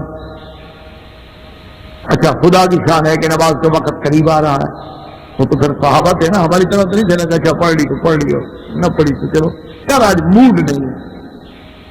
بہت سارے ہمارے لوگ کہتے بھائی نماز تو پڑھ، یار کہتے تم پڑھ لو، میرا آدھا موڈ نہیں پڑتا ہے۔ نماز پڑھنے کے صاحب کا موڈ چاہیے، نماز اللہ کی موڈ انگریز کا۔ اچھا اس کے بعد جناب یہ ہے کہ ہار تلاش ہو رہا ہے، حضور صلی اللہ علیہ وسلم خیمہ ہے اور بی بی صاحبہ جو بیٹھی تھی تو حضور سر رکھ کے سو گئے، تو پتہ نہیں ہار میں آدھا گھنٹہ لگتا ہے، گھنٹہ لگتا ہے، جتنا دیر لگتی ہے تھوڑا آرام کر۔ اچھا سفر کی تھکان ہے، حضور صلی اللہ علیہ وسلم کو فوراً نیند آ صحابہ آئے بھی سیدنا ابو بکر صدیق رضی اللہ تعالیٰ عنہ کی خدمت سے، انہوں نے کہا کہ دیکھا ہے جناب لیسوا لنا ماء، ہمارے پاس پانی نہیں ہے، وَلَسْنَا عَلَىٰ مَاءٍ، اور ہم کسی پانی کے چشمے کے قریب بھی نہیں ہے کہ بھر کے لے آئیں، اور نماز کا وقت قریب آ رہے اور بی بی عائشہ نے ایک ہار کے لیے اللہ کے نبی کو روک دیا اور سارا قافلہ رکا ہوا ہے، سارے قافلے کی نماز جا رہی ہے۔ تو سیدنا ابو بکر رضی اللہ تعالیٰ عنہ اللہ کی نماز کا مسئلہ تھا، حضور غصے میں آ گئے، اندر تشریف لائے تو کیا دیکھتے ہیں کہ سیدہ عائشہ ایسے پالتی والتی مار کے بیٹھی ہیں اور سرکار دو عالم صلی اللہ علیہ وسلم سر رکھ کے سوئے ہوئے ہیں، تو لیکن ابو بکر نماز کا مسئلہ ہے، غصے میں آیا نا تو بی بی عائشہ کو یہاں مارا زور سے، باپ ہے۔ اسی سے فقہا نے مسئلہ لکھا ہے کہ شادی ہو جانے کے بعد بھی باپ کا اپنی بیٹی سے حق ختم نہیں ہو جاتا، اور فقہا نے یہاں سے مسئلہ نکالا ہے کہ شادی کے بعد بھی باپ اپنی بیٹی کو کسی دین کے مسئلے میں ادب سکھانے کے لیے مار سکتا ہے۔ تم تو خیر شادی سے پہلے نہیں مار سکتے، بعد میں کیا مار سکتے، بعد میں پھر شوہر آپ کو ٹھیک نہیں کر دے گا۔ دیکھو جی جب آپ نے جہیز دے کے شادیاں کرنی ہیں تو پھر ادب عزت تو اسی طرح ہوگی۔ جب ہم نے لڑکیوں کو تول کے دینا ہے، تول کے لینا ہے، تو پھر عزت کی کیا بات ہے؟ منڈی ہے مصر والے ذرا کھلی لگا دیتے تھے، ہم گھر میں بولی دیتے ہیں، فرق کیا ہے مجھے بتائے؟ اچھا وہاں لڑکیوں کو خریدا جاتا تھا، یہاں لڑکیوں کو خریدا جاتا ہے۔ وہ ایک دفعہ مجھے ایک مولوی صاحب ملے نا تو ان کا باپ تھا بوڑھا، تو وہ بیچارہ عمرہ کرنے گیا نا، طواف کرنے کے بعد صفا مروہ جو دوڑنے گیا تو کہیں بھول گیا، اچھا بھول گیا، اب بیچارہ اس کا بیٹا پریشان، اچھا بیٹا بھی عالم، باپ بھی عالم تھے، ان کے بیٹے بھی ماشاءاللہ عالم تھے۔ میں آیا تو جناب اس کی ہوائیاں اڑ رہی ہیں، تو کیا ہوا بھی خیر سے کہتے جی بابا گم ہو گیا۔ میں نے کہا یار بابا چھوٹا بچہ تو ہے نہیں، اللہ کا فتح ہے 90 سال کی عمر ہے۔ اس نے کہا حضرت یہی تو غم ہے نا، غم تو یہی ہے کہ وہ بوڑھے ہیں، اور کہنے لگا آج تو وہی حال ہے کہ یعقوب کو اور میرا کہ پسر گم کر دبو دو من کی در گم کر رہے ہیں، کہ یعقوب بیٹے کو گم کر کے رو رہا تھا، میں باپ کو گم کر کے رو رہا ہوں، مہربانی کریں میری مدد کریں، حال دونوں کا ایک جیسا ہے۔ تو خیر بار اس کے بعد وہ مل گیا۔ تو میرے کہنے کا معنی یہ تھا کہ اس وقت لڑکیوں کو منڈی میں کھڑے کر کے بولی دیتے تھے، اب جناب لڑکے جو ہیں اگر لڑکا ڈاکٹر ہے، انجینئر ہے، پڑھا لکھا ہے، یعنی اس کے پاس کوئی انگریزی، مقصد ہے کہ انگریزی پڑھا لکھا عالم ہو تو اس کے لیے رشتہ ہی نہیں ملتا. ہاں جی اچھا کیا پڑھا ہوا ہے؟ انہوں نے کہا جناب بخاری شریف. اچھا مولوی ہوا نا بھائی، وہ تو جناب حرم شریف میں درس دے. او بھائی چھوڑو یار، وہ بات ہوئی مولوی والی ہوئی. ہاں وہ تو رات دن قرآن حدیث سنائے گا اور کیا کرے گا. ہمیں ایسے آدمی سے شادی کر کے کیا کریں گے؟ کم از کم وہ آدمی ہو کہ میری بیٹی اگر ڈش لے آئے تو انٹرنیٹ لے آئے، وہ اگر انٹرنیٹ لے آئے تو وہ کیبل لگوائے ماشاء اللہ. ایک سے ایک بڑھ کر ہو نا جی ماشاء اللہ.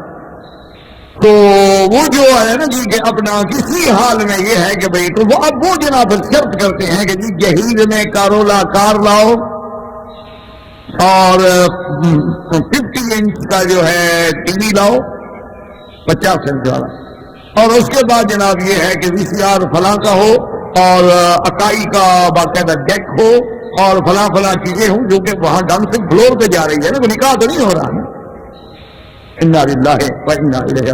اور یہ بالکل شریعت میں حرام ہے. یہ سب کر کے لیتے ہیں، لینا حرام ہے، اس کا استعمال کرنا حرام ہے، اس کا اپنے گھر میں رکھنا حرام ہے. کیا مطلب ہے کہ یہی وہ ایک بچی دے رہا ہے، سارا گھر بھی لٹائے قرضہ دے، بچی بھی دے اور ساری زندگی قرضے اتارتا رہے گا، ورنہ اس کو کوئی اچھا رشتہ نہیں مل سکتا. اچھا اس رشتے والے کے ماں باپ بھی کہیں تم کیا لائی ہو ہمارے گھر میں، تم لے کے کیا آئی. انا للہ و انا الیہ راجعون. اللہ معاف فرمائے. تو بہرحال جناب فقہا نے یہاں سے مسئلے نکالے ہیں. فقہا کا کام یہی ہوتا ہے، وہ ہوتے تو حدیث کے تابع ہیں لیکن ان کا کام ایسی ہے کہ جیسے غوطہ خور غوطے دریا میں لگا کے اندر سے موتی نکالتا ہے، وہ فرمان حدیث سے حکم نکالتے ہیں کہ اس حدیث سے یہ مسئلہ نکلا، اس حدیث سے یہ مسئلہ نکلا، اس حدیث سے یہ مسئلہ نکلا. اور ہم عام پڑھنے والے جو ہوتے ہیں کیونکہ ہماری عقل ویسے معوف ہوتی ہے، ہم کہتے ہیں دیکھو جی یہ نئی بات کریں، حدیث تو نہیں ہے نا، حدیث میں تو نہیں ہے.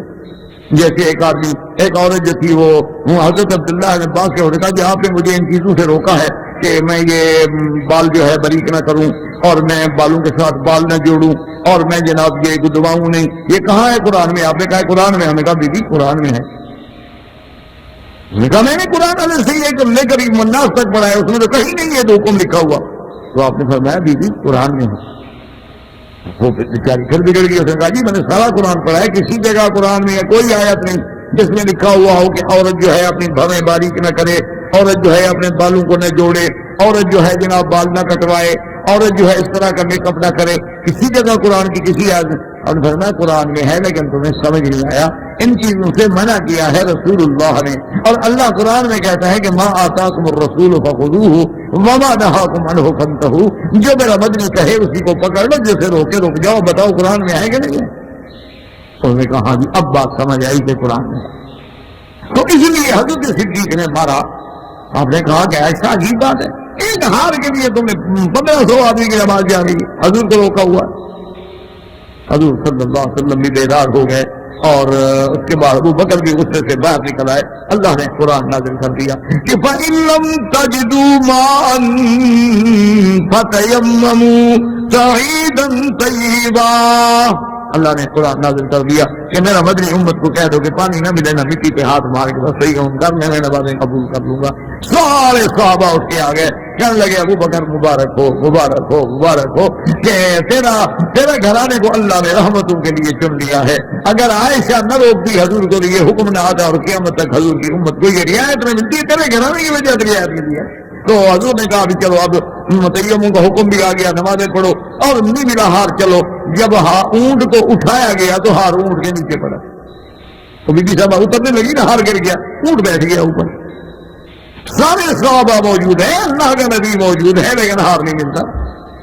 تو اگر ہر جگہ اللہ کے پیغمبر موجود ہیں اور ہر چیز کو اللہ کے انبیاء جانتے ہیں، ہر چیز کے دیکھنے والے ہیں، ہر چیز کے جاننے والے ہیں، ہر جگہ حاضر و ناظر ہیں، پھر ایسی باتیں کیسی چھپی رہ سکتی؟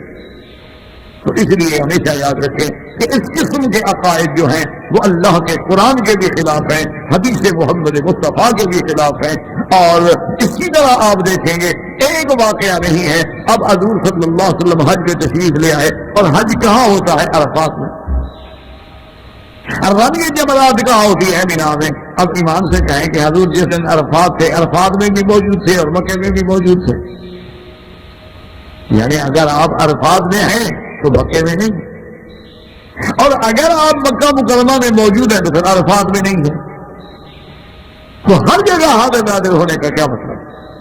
پھر حضور صلی اللہ علیہ وسلم کہہ دیتے کہ صحابہ سے کبھی تم جا کے حج کرو، میرا تو وہاں جانے کی ضرورت نہیں، تو ہر جگہ موجود ہے، آپ لوگ جائیں احرام باندھیں، آپ مکے جائیں طواف کریں، میرا کہنا ہے تو ہر جگہ موجود۔ اور اسی طرح ہمیشہ سے یہ بات جو ہے ذہن میں رکھیں۔ اچھا وہ پھر میں نے کہا تھا نا کہ ایک ہی سوال کے سینکڑوں جواب، پھر وہ یہ کہہ دیتے ہیں کہ نہیں جناب یہ بات بھی سمجھے نہیں، ہم تو کہتے ہیں حضور کا روح جو ہے وہ ہر جگہ ہوتا ہے، روح مبارک، آپ کا وجود مبارک نہیں۔ اچھا جی ٹھیک ہے، ہم نے کہا اہلاً وسہلاً جناب، اب آپ کی یہ بات بھی مان لیتے ہیں کہ چلو روح مبارک ہر جگہ حاضر ناظر ہے، پہلے قرآن سے پوچھ لیتے ہیں کہ روح ہے کیا؟ يسألونك عن الروح قل الروح من أمر ربي وما أوتيتم من العلم إلا قليلا۔ اللہ فرماتے ہیں میرا مدنی جب لوگ آپ سے پوچھیں کہ روح کیا ہے، آپ بتلا دیں ان کو کہ روح میرے رب کا امر ہے، میں نہیں جانتا کہ روح کیا چیز ہے۔ تو جب روح اتنی لطیف چیز ہے کہ اللہ کا نبی بھی نہیں جانتا، آپ کو کیسے پتا ہے کہ یہ روح موجود ہے؟ آپ کو روح نظر آتی ہے، آپ روح دیکھ سکتے ہیں، آپ روح پہچانتے ہیں۔ اچھا پھر لاکھوں آدمی آپ کو کیسے پتا چل جاتا ہے کہ روح انبیاء ہے؟ کیسے وہ شناخت کیسے کرتے ہیں آپ روح؟ اچھا اور جو چیز بغیر روح کے ہو جائے پھر وہ تو نعوذ باللہ خالی ہو گئی۔ اچھا روح تو چلا گیا ہر جگہ پہ، پھر مدینہ منورہ کے روضہ مبارک میں یعنی بغیر بھی کسی چیز کے، اللہ کے بندے تو عقل کی بات کرو۔ پھر وہ تمام احادیث مبارک کہ رد اللہ علیہ روحی، اسی طرح سے وہ تمام احادیث مبارک جو شہداء کے بارے میں ہیں، اسی طریقے سے تمام احادیث مبارک جو انبیاء کے بارے میں ہیں۔ تو یاد رکھو کہ حاضر اور ناظر جو ہے یہ اللہ کی صفت ہے، کوئی غیر اللہ ہر جگہ حاضر یا ناظر نہیں ہوتا۔ اور باقی یہ کہنا کہ اللہ کے 99 نام میں حاضر ناظر جناب کوئی نام ہے ہی نہیں، تو اللہ کے بندے مسئلہ سمجھ۔ اب دیکھو نا ہم کہتے ہیں خدا، تو خدا 99 ناموں میں ہے، ہر آدمی کہتا ہے جی خدا بند کریم کی مہربانی ہوگی، خدا بند کریم نے قرآن میں یوں ارشاد فرمایا، تو خدا کا لفظ 99 ناموں میں ہے ہی نہیں۔ لیکن جب ہم غور کرتے ہیں کہ مالک کا فارسی میں کیا معنی ہے خدا، رب کا کیا معنی ہے خدا، داتا کا معنی کیا ہے، تو جب ہم دیکھتے ہیں تو سمجھ آتا ہے کہ معنی تو وہ مالک ہے، اس کا معنی ہو رہا ہے خدا۔ اسی طرح ہم دیکھیں بھی شہید کا معنی حاضر، بصیر کا معنی ناظر، تو پھر قرآن میں تو حاضر ناظر ثابت ہو گیا اللہ کے لیے، کیونکہ علی کل شیء شہید کون ہے؟ اللہ کی ذات ہے۔ اب بصیر انہ هو السمیع البصیر کون ہے؟ اللہ کی ذات ہے، تو بصیر مانا دیکھنے والا اور شہید مانا حاضر، تو حاضر و ناظر ہونا تو اللہ کی صفت ہے، کسی غیر اللہ کی صفت کیسے ہو سکتی؟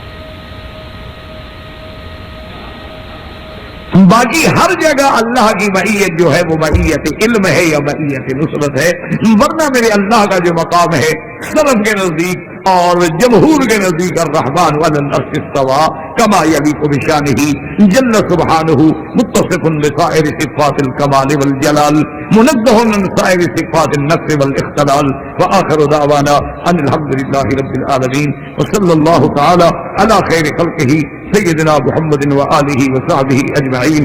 برادران اسلام، واجب الاحترام دوستو، بھائیو، عزیز نوجوانوں، آپ کی اس مسجد مستشفیٰ میں اور ڈاکٹر فورم میں جو سلسلہ عقائد کا درس شروع ہے اللہ کی رحمت سے،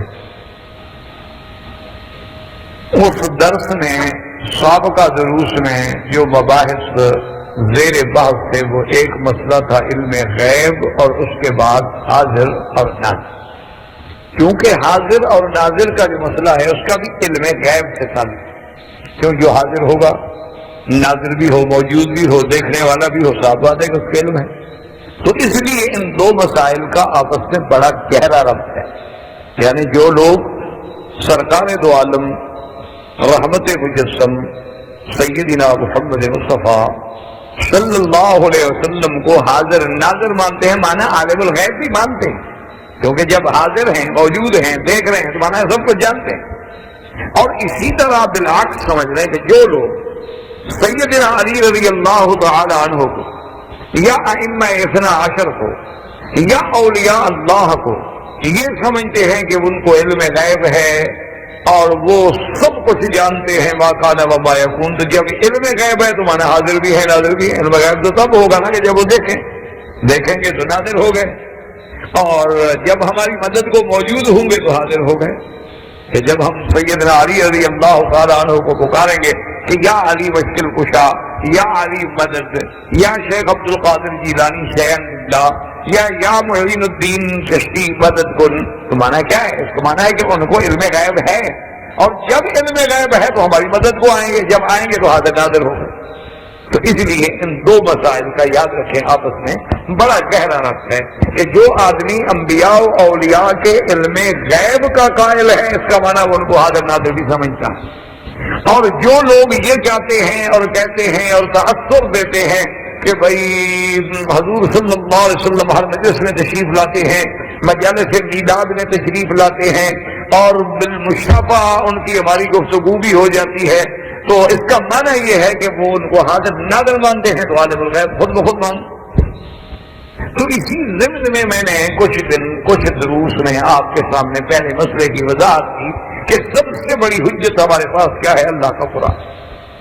اور یہ ایک مسلم اصول ہے. ایک الگ بات ہے کہ ایک آدمی قرآن مانتا ہی نہیں، بات ختم ہو گئی. جب وہ مانتا ہی نہیں، اس سے تو بحث ہی نہیں، وہ تو کافر ہے، اس سے کیا جھگڑا. اور اگر وہ قرآن پر ایمان رکھتا ہے اور اس کو ذالک الکتاب لا ریب فیہ مانتا ہے، اور اس کو نور مبین مانتا ہے، اور قرآن کو موعظہ و ذکرہ و ہدی و رحمہ مانتا ہے، اور اللہ کی آخری کتاب سمجھتا ہے، اور یہ بھی عقیدہ ہے کہ قرآن محفوظ ہے، اس میں اس کے ایک حرف میں بھی تبدیلی نہیں ہو سکتی، تو جب وہ یہ ساری باتیں مانتا ہے تو اس کا معنی ہے کہ وہ جانتا ہے کہ مسلمان کے لیے سب سے اول چیز کتاب اللہ، اس کے بعد سنت رسول، کیونکہ اللہ نے تو قرآن اتارا ہے نا. سنت رسول اللہ اس کی سمجھنے تفسیر ہے، تشریح ہے. یعنی اس کو کتنے محبوب انداز میں ایک بزرگ نے اپنے کلمات میں نقل کیا ہے. اس نے کہا کہ قرآن میں جو خدا کا فرمایا ہوا ہے محمد صلی اللہ علیہ وسلم کے اعمال میں وہی کر کے دکھلایا ہوا ہے. یعنی حضور کا اعمال جو ہے گویا تفسیر قرآن ہے، کہ جو قرآن نے کہا ہے میرے مدنی نے کیا ہے، اور جو میرے مدنی نے کیا ہے وہ قرآن نے کہا ہے کہ ما ينطق عن الهوى ان هو الا وحی یوحی. تو اس بات کو رکھیں تو سب سے بڑی دلیل کیا ہے؟ کتاب اللہ. اور اللہ کے قرآن کے بعد لا عطر بعد العروس. عربوں میں ایک محاورہ ہے، وہ کہتے ہیں بھی عطر تو شادی کی رات ہی لگایا جاتا ہے نا، اس کے بعد پھر کیا ہے. تو یہ ایک محاورہ ہے عرب میں کہ کسی بلیغ ادیب فصیح کسی کا حوالہ دے لا عطر بھائی اس کے بعد عطر ختم. تو جب اللہ کے قرآن کی بات آ جائے تو بات ختم. اس کے بعد تو کسی اور دلیل کا مانگنا مانا یہ ہے کہ بندہ مسلمان ہی. تو اللہ کے قرآن سے نص قطعی میں متعدد آیات مبارکہ سے یہ بات واضح ہو گئی، متعین ہو گئی کہ قل لا یعلم من فی السماوات والارض الغیب الا اللہ، کہ اللہ کے سوا آسمان اور زمین میں کوئی غیب نہیں. یہ فیصلہ ہو گیا. تو جب قرآن نے فیصلہ کر دیا بات ختم. اچھا، قرآن کی تشریح فرماتے ہوئے جب حضور نے پھر فیصلہ کر دیا کہ خمس لا يعلمهن الا اللہ، اس کا معنی یہ نہیں کہ صرف یہ 5 چیزوں میں بدلے، بلکہ فرمایا یہ 5 چیزیں بھی ایسی ہیں جن کا علم اللہ کے سوا کسی کو نہیں. تو اب حضور کے فرمان سے بھی بات ہو گئی. اب اللہ کے فرمان کے، حضور کے فرمان کے بعد پھر خلفائے راشدین، ائمہ محدثین، ائمہ فقہا کا بھی آپ نے سن لیا کہ جو آدمی یہ عقیدہ رکھے کہ اللہ کے سوا کوئی ولی، کوئی پیغمبر، کوئی فرشتہ عالم الغیب ہے تو وہ کافر ہو جاتا ہے. قرآن کا منکر. تو اس لیے آپ اندازہ فرمائیں کہ قرآن پاک سے ہم نے مسئلہ علم غیب سمجھ۔ اب دوسرا مسئلہ ہے حاضر اور ناظر۔ حاضر مانا موجود، ناظر مانا دیکھنے والا۔ یہ نظر ہے نا، یہ نظر ہے، اس کا مانا دیکھنا۔ اچھا، کبھی نظر کا مانا ہمیشہ دیکھنے میں نہیں ہوتا عربی میں، کبھی نظر کا مانا یہ بھی ہوتا ہے کہ اس مسئلے میں غور کرو۔ ہر جگہ نظر کا مانا رویت نہیں ہوتا، کبھی بصر ہوتا ہے، کبھی نشانت ہوتی ہے۔ جیسے اللہ فرماتا ہے قل سیروا فی الارض ثم انظروا کیف کان عاقبۃ المکذبین۔ اللہ نے فرمایا میرا بدری آپ ان کو کہیں کہ چلیں پھریں زمانے میں، دنیا میں، اور جا کے دیکھیں کہ جن لوگوں نے میرے قرآن کی تکذیب کی، میرے انبیاء کی تکذیب کی، ان کا نتیجہ کیا ہوا، ان کا معال کیا ہوا، انجام کیا ہوا۔ کیا ہے؟ غور کریں، دیکھیں۔ آپ وہ دیکھ تو نہیں سکتے تھے نا، نوح علیہ السلام کی قوم کب ہلاک ہو گئی، لوط علیہ السلام کی قوم کب ہلاک، اب ہم کیا دیکھ سکتے ہیں؟ لیکن قرآن کہتا ہے کہ فانظروا، دیکھو، مانا کیا ہوتا ہے؟ غور کرو، تدبر کرو، اس کے اندر اس میں سوچو۔ تو اب جناب حاضر مانا موجود اور ناظر مانا دیکھنے والا۔ تو اللہ تبارک و تعالیٰ کے قرآن سے ہم یہ پوچھتے ہیں کہ کیا اللہ کے سوا بھی کوئی حاضر ناظر ہے؟ اور اللہ کے بعد چونکہ سب سے بڑا مرتبہ جو ہے وہ میرے محبوب محمد مصطفیٰ کا ہے، چلو کہ بزرگوں نے کیسے بڑی بات نے کہا کہ بعدت خدا بزرگ تو کس طرح ہے مختصر۔ انہوں نے کہا دو لفظی بات ہے میرا بدنی، اللہ کے بعد بس تیری جان۔ وہ خالق بے مثال ہے اور تو مخلوق میں نرالا ہے۔ وہ خالق ہے، تو مخلوق ہے، اس میں کوئی شک نہیں، لیکن مخلوق میں تیرا کوئی پھر اللہ پاک نے کوئی جوڑ پیدا ہی نہیں کیا۔ اس کو شاہ جی رحمت اللہ علیہ اپنے انداز خطابت میں کبھی کبھی جوش بلاغت میں فرمایا کرتے تھے کہ میرا مولا تجھ پہ وحدانیت اور ربوبیت ختم، میرے بدنی پہ رسالت ختم، تیرے بعد خدا کوئی نہیں، میرے مصطفیٰ کے بعد مصطفیٰ کوئی۔ میں کہا بس ہم نے تو یہ عقیدہ رکھا ہے کہ تیرے بعد خدا کوئی نہیں، کہ لا الہ الا اللہ، اور مصطفیٰ کے بعد کوئی نبی نہیں، لا نبی بعدہ ولا رسول بعد۔ اس لیے انہوں نے فرمایا کہ اب اس کے بعد تو انتہا ہو گئی ہے نا ہماری، کہ وہاں بھی لا کی تلوار ہے اور یہاں بھی لا کی تلوار ہے، کہ لا الہ کوئی معبود نہیں مگر اللہ، اور یہاں لا نبی بعدہ ولا رسول بعدہ۔ تو فرمایا تجھ پہ وحدت ختم ہے اور محمد مصطفیٰ پہ نبوت اور رسالت ختم ہے۔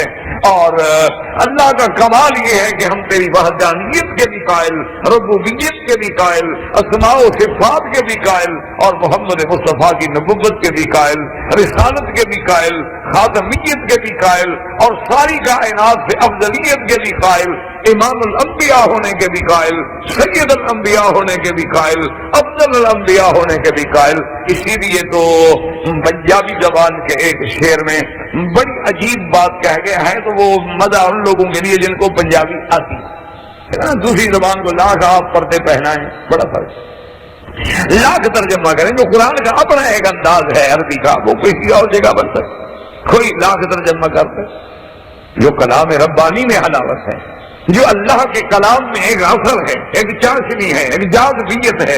اور اللہ کا قرآن جیسے آ کے، یعنی آپ آرام سے اگر خود صرف کچھ نہ کریں نا جی، اور روزانہ قرآن پڑھنا شروع کر دینا، یقین کریں کہ باطل چھٹ جائے۔ یعنی آپ کچھ بھی نہ کریں، کوئی تفسیریں نہ پڑھیں، کوئی مطالعہ نہ کریں، صرف قرآن کی تلاوت روزانہ کرتے رہیں، چاہے ایک رکوع کرتے رہیں، قرآن دیکھ کے پڑھیں، ایک رکوع پڑھیں، اور روز پڑھتے رہیں، پڑھتے رہیں، پڑھتے رہیں۔ قرآن ایک ایسی اللہ کی نعمت ہے کہ خود بخود دماغوں میں اثر کرتا ہے، کہ جب حق آتا ہے تو باطل بھاگتا ہے، جب قرآن آئے گا شیطان بھاگے گا، جب شیطان بھاگے گا تو رحمان راضی ہوگا، ایک فطری بات۔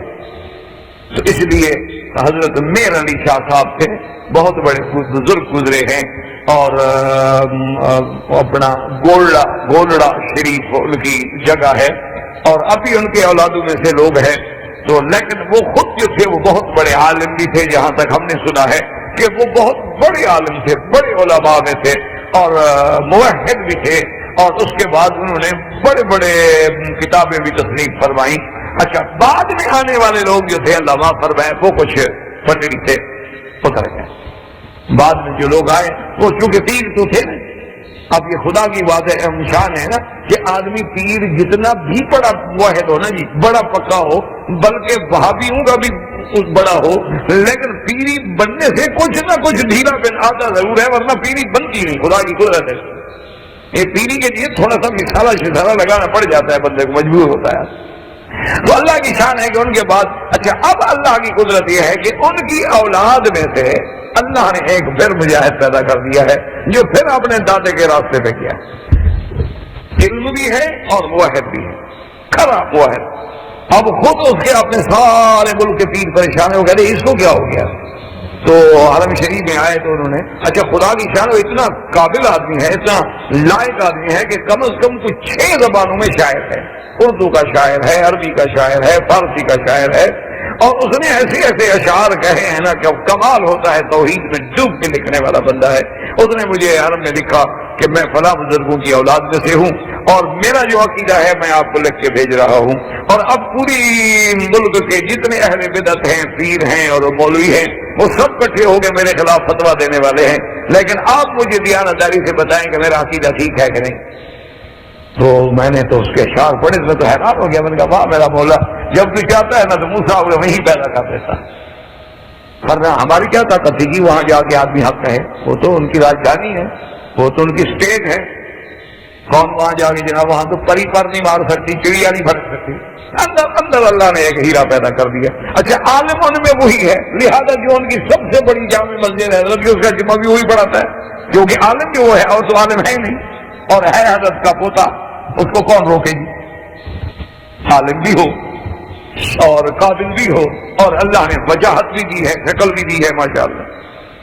تو حضرت میر علی شاہ صاحب نے پنجابی زبان میں وہ لطف آتا ہے اصل میں، انہوں نے ایک حضرت کی شان میں بڑی عجیب بات کی ہے، وہ کہتے ہیں کہ کتھے مہر علی کتھے تیری ثنا، وہ کہتا ہے محمد مدنی تیری جو میں شان بیان کروں، مہر علی کیا، کتھے مہر علی، میری کیا ہے، کتنے میرے علی کتنے تیری ثنا، کہ تیری ثنا اور شان کتنا بلند ہے اور میں کتنا کمزور ہوں، میں تیری ثنا کیسے بیان کروں؟ گستاخ اکھیں کتنے جا اڑیا، کہ اے اکھاں بڑیاں گستاخ نے نا تیرے نال محبت کر بیٹھے، یعنی آنکھیں لڑ جاتی ہیں نا، بدل لگتا نہیں، ہماری بھی چونکہ آنکھیں حضور تیری محبت میں لڑ تو گئی ہیں تو گستاخی تو کر بیٹھی ہیں، لیکن ہم تیری ثنا اور تیری تعریف تو بیان نہیں کر سکتے، تیری شان تو اتنا بلند ہے، تیرا مقام تو اتنا بلند ہے۔ تو بہرحال اس لیے میں نے عرض کیا تھا کہ حضور کی شان کا بھی انتہا ہے کہ جیسے اللہ نے یعنی اللہ کے بعد اللہ سب سے اول سب سے آخر، اسی طرح اللہ نے میرے مدنی پہ بھی نبوت ختم کر دی، خود نبی کہ لا نبی بعدہ ولا رسول بعدہ ولا شریعت بعد شریعتہ ولا کتاب بعد کتاب۔ اللہ اکبر۔ تو اب جناب سمجھیں کہ اللہ نے کہہ دیا، سب سے پہلے ہم اللہ کے قرآن سے پوچھتے ہیں کہ جی کیا حضور صلی اللہ علیہ وسلم جو سب سے افضل ہیں کیا وہ ہر جگہ حاضر ناظر ہیں؟ کیونکہ پہلا مسئلہ تو ہم نے قرآن سے پوچھنا ہے۔ تو آپ قرآن کی کوئی آیت کھول لیں، کوئی ایک آیت نہیں، کوئی آیت کھول۔ میرے والد صاحب رحمۃ اللہ علیہ جب اپنے دیہات میں تھے تو اس دور میں ایک بہاول پور میں جامعہ اسلامیہ، اس کا نام اس وقت ہوتا تھا جامعہ اسلامیہ عباسیہ، کیونکہ عباسی خاندان نواب تھا، نواب سر صادق محمد خان عباسی، تو انہوں نے ایک سب سے پہلے یہ بہاول پور اسٹیٹ ہے جس میں اسلامی یونیورسٹی قائم کی گئی، مطلب پورے پاکستان میں کہیں اسلامی یونیورسٹی نہیں کی، سب سے پہلے ہمارے بہاول پور میں قائم ہے، کیونکہ نواب صاحب جو تھے وہ خالص مسلمان تھے۔ اور نظامت امور مذہبیہ کہ امور مذہبی کیا ہے یہ صرف ہمارے بہاول پور میں۔ اچھا اسی طرح سے بہاول پور میں کوئی بندہ گردہ بر، پٹواری، تحصیلدار، نائب تحصیلدار بھرتی نہیں ہو سکتا تھا جب تک علم میراث کی سند کسی مدرسے سے نہ لے کے آئے۔ وہ کہتے تم کیسے تحصیلدار، کل جو لوگوں کے انتقال چڑھاؤ گے مرنے کے بعد، تمہیں تو خود پتہ نہیں میراث کا، تو جو لکھ دیں گے تم چڑھا دو گے، شریعت میں حلال ہو یا حرام ہو، پہلے تم علم حاصل کرو، سند ہوگی تو نوکری ملے گی۔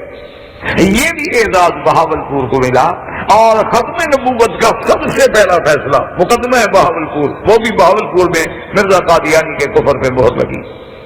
یہ اتنی خالص اسلامی اسٹیٹ تھی، تو میرے والد صاحب رحمۃ اللہ علیہ اس وقت اپنے علاقوں میں ایک دیہات میں رہتے تھے، مدرسہ تھا، تو اس جامعہ کے جو شیخ الجامعہ تھے غلام احمد یا غلام محمد گھوٹوی ایک بستی ہے وہاں کے تھے، اور وہ بہت بڑے عالم تھے اپنے دور میں، وہ تمام میرے خیال میں بہاول پور کے نہیں بلکہ آدھے پاکستان کے علماء کے استاد تھے، اتنا بڑا عالم تھا، لیکن تھے بریلوی، پیروں کے ماننے والے اور ذرا ڈھیلے، عالم بے بدل تھے اور بڑے عالم تھے۔ اچھا میرے نانا جو تھے مرحوم وہ بہت بڑے عالم تھے، تو میرے نانا مرحوم کو وہ ملنے کے لیے آتے تھے، شیخ الجامعہ ان کو ملنے کے لیے آتے تھے، تو جہاں ہمارا مدرسہ ہے وہاں سے 3 میل پر ہمارے نانے کی بستی تھی، تو وہ پہلے آتے میرے مدرسے میں، ہمارے والد کے مدرسے میں۔ والد صاحب فرماتے ہیں کہ میں گھوڑی منگواتا تو حضرت شیخ الجامع کو گھوڑی پہ بٹھاتا، غربت کا زمانہ تھا، سواریاں ہوتی نہیں تھی، تو میں آگے پیدل چل پڑتا، کیونکہ میں جوان تھا، وہ بوڑھے تھے، بزرگ تھے، اور وہ بہت بڑے عالم تھے، اور میری تو ابھی جوانی تھی، میں ابھی پڑھانا شروع کیا تھا، لیکن میں یہ جانتا تھا کہ ہیں تو بریلوی، میں کیا کروں، مہمان ہے، عالم ہے۔ تو کہتے ہیں کہ ایک دن میں آپ کو گھوڑی پہ بٹھا کے لے جا رہا تھا، وہ کہتے ہیں آپ کے نانے کو ملنے کے لیے جاتے تھے، کیونکہ ان کے وہ بڑے متقد تھے، ان کے پاس جاتے، کھانا کھاتے، 2-4 گھنٹے رہتے، پھر اسی میری گھوڑی پہ واپس آ جاتے۔ اور اچھا میرے نانا مرحوم جو تھے وہ بھی ابتداءً بڑے ڈھیلے تھے عقیدے میں، پھر والد صاحب سے جب رشتے داری ہوئی تو پھر وہ بڑے ماشاءاللہ عالم بہت بڑے تھے، ہمارے والد صاحب سے بھی پہلے کے عالم تھے۔ اب جناب یہ ہے، وہ کہتے ہیں کہ میں جا رہا تھا تو شیخ الجامعہ نے کہا کہ مولوی خیر محمد صاحب تمہیں مثنوی بھی آتی ہے مولانا روم کی؟ تو میں نے کہا جی ہاں کہیں کہیں سے تو آتی ہے، ورنہ آپ کو پتا ہے کہ میں تو قرآن حدیث پڑھانے والا آدمی ہوں، اتنا مجھے وقت ملتا نہیں دوسری کتابیں یاد کرنے کا، لیکن ایسے کبھی کبھی کچھ نہ کچھ شعر کہنا کہ یار آج کوئی مثنوی سناؤ، کچھ وہابیت سے بھی باہر نکلو یار، تم ہر وقت جو وہابی رہتے ہو نا 24 گھنٹے، یہ بھی کچھ ٹھیک نہیں ہوتا۔ تو والد صاحب کہتے بزرگ تھے، عالم تھے، ادب ہوتا تھا، ہم احترام کرتے تھے ایک دوسرے کا۔ تو میں نے کہا ٹھیک ہے جی، میں آگے گھوڑی کے چل رہا ہوں، اور میں نے والد صاحب کو اللہ نے آواز دی تھی بڑی بلند بھی اور بڑی پرسوز بھی، جن لوگوں نے سنی ہے نا ان کی آواز وہ جانتے ہیں کہ ان کی آواز میں اللہ نے کتنی اثر رکھا۔ تو بہرحال والد صاحب کہتے ہیں کہ میں نے جب مثنوی کے اشعار پڑھے اور میں بھی اپنے شوق میں آ گیا، دھن میں آ گیا کہ پیدل چل رہا ہوں اور آگے اشعار پڑھ رہا ہوں، اور جاتے جاتے مجھے خیال ہی نہیں، تو کافی دور یعنی تقریباً کوئی آدھا پونا میل چلنے کے بعد میں نے کہا حضرت سے بھی پوچھوں کہ وہ سن بھی رہے ہیں کہ نہیں، وہ تو گھوڑی پہ بیٹھے ہیں نا، بڑھاپا بھی ہے اور میں پیدل جا رہا ہوں، پیچھے دیکھا تو حضرت تو ہے نہیں۔ میں نے کہا عجیب بات ہوگی، یہ کیا ہو گیا؟ میں جناب گھوڑی خالی جا رہی ہے، میں آگے اپنا جا رہا ہوں، حضرت ہے نہیں، میں جناب گھوڑی پہ بیٹھا، گھوڑی دوڑائی، اب آیا تو حضرت اٹھ کے بیٹھے ہوئے اور یوں کر کے بیٹھے ہوئے ہیں۔ تو میں بڑا حیران پریشان، میں نے کہا حضرت کیا ہوا؟ کہتے ہیں یار وہ تم نے جب اشعار پڑھے نا مجھے تو وجد آ گیا، میں تو گھوڑی سے گر گیا، مجھے پتہ ہی نہیں۔ یہ شکر ہے کہ نیچے ریت تھی بڑھاپے میں، ورنہ ہڈیاں وڈیاں ٹوٹ جاتی وہ تو بچ گئی، لیکن آپ نے حضور کی شان میں جو رات پڑھی نا تو بس میں دوسری میں ڈوب گیا، پھر مجھے کوئی پتہ نہیں کہ میں کب گرا، کیسے گرا، کہاں گرا۔ اور اب یہ ہے کہ میں تمہیں اور تو کوئی انعام نہیں دے سکتا، نہ میرے پاس پیسے ہیں، اپنی وہ واسکٹ اتاری اور مجھے پہنائی کہ یار یہ پہن لو، میری طرف سے یہی تم ہدیہ سمجھ لو، یہی تم انعام سمجھ لو اپنا، کہ آج مجھے حضور کی سیرت کے اشعار سن کے ایسا لطف آیا، میں ایسا کھو گیا کہ میں گھوڑی میں گر گیا، مجھے پتہ نہیں۔ تو میں کہنے کہا جی ٹھیک ہے، میں نے لے لیا۔ اور اس کے بعد فرماتے ہیں جس لیے میں نے سارا قصہ آپ کو سنایا ہے، اس کے بعد فوراً کہنے لگے کہ مولوی خیر محمد میں ان بدعتی مولویوں کی طرح نہیں ہوں جو اللہ کے قرآن کو بدل دیتے۔ کہنے لگے میں ان لوگوں میں سے نہیں ہوں، میں ان بریلویوں میں سے نہیں ہوں، اللہ نے مجھے علم دیا ہے۔ اور فرمان لگے کہ دیکھو قرآن کہتا ہے کہ سبحان الذی اسری بعبدہ لیلا من المسجد الحرام الى المسجد الاقصی، اللہ فرماتے ہیں میرا محبوب ہم نے آپ کو سیر کرائی مسجد الحرام سے مسجد اقصی۔ تو کہنے لگے مولوی خیر محمد من ابتدا کے لیے ہے الی انتہا کے لیے ہے، جس کی ابتدا انتہا معلوم ہے وہ ہر جگہ کیسے عادت نازل ہے؟ کیا ہے لوگ ہیں، میرا نہیں عقیدہ عقیدہ یہ کہ حضور عالم نازل ہے، کہ حضور عالم الغیب ہے، اور اگر حضور عالم الغیب ہے تو پھر اسرا بعبدہ، پھر اس سیر کی کیا ضرورت ہے، پھر اس معراج کی کیا ضرورت ہے؟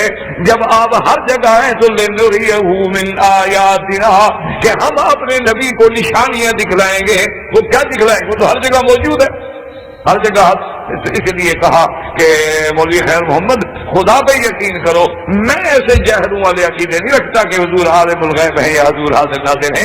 خدا خدا ہوتا ہے، نبی نبی ہوتا ہے، خدا مند کریم کی عظمت و شان الوہیت اتنی بلند ہے کہ لاکھ لاکھ مخلوق ترقی کرے، مخلوق رہتی ہے، محمد مدنی آسمانوں پہ گئے لیکن پھر بھی عبد رہے، جب زمین پہ تھے پھر بھی عبد تھے، جب آسمانوں پہ گئے پھر بھی عبد تھے۔ وَأَوْحَىٰ إِلَىٰ عَبْدِهِ مَا أَوْحَىٰ أَسْرَىٰ بِعَبْدِهِ لَيْلًا مِّنَ الْمَسْجِدِ الْحَرَامِ إِلَى الْمَسْجِدِ الْأَقْصَىٰ۔ اور اگر حضور ہر جگہ حاضر ہیں، موجود ہیں، تو جو ہر جگہ موجود ہے اس کو مکے سے مسجد اقصی لے جانے کی ضرورت کیا ہے؟ وہ تو پہلے وہاں موجود ہے۔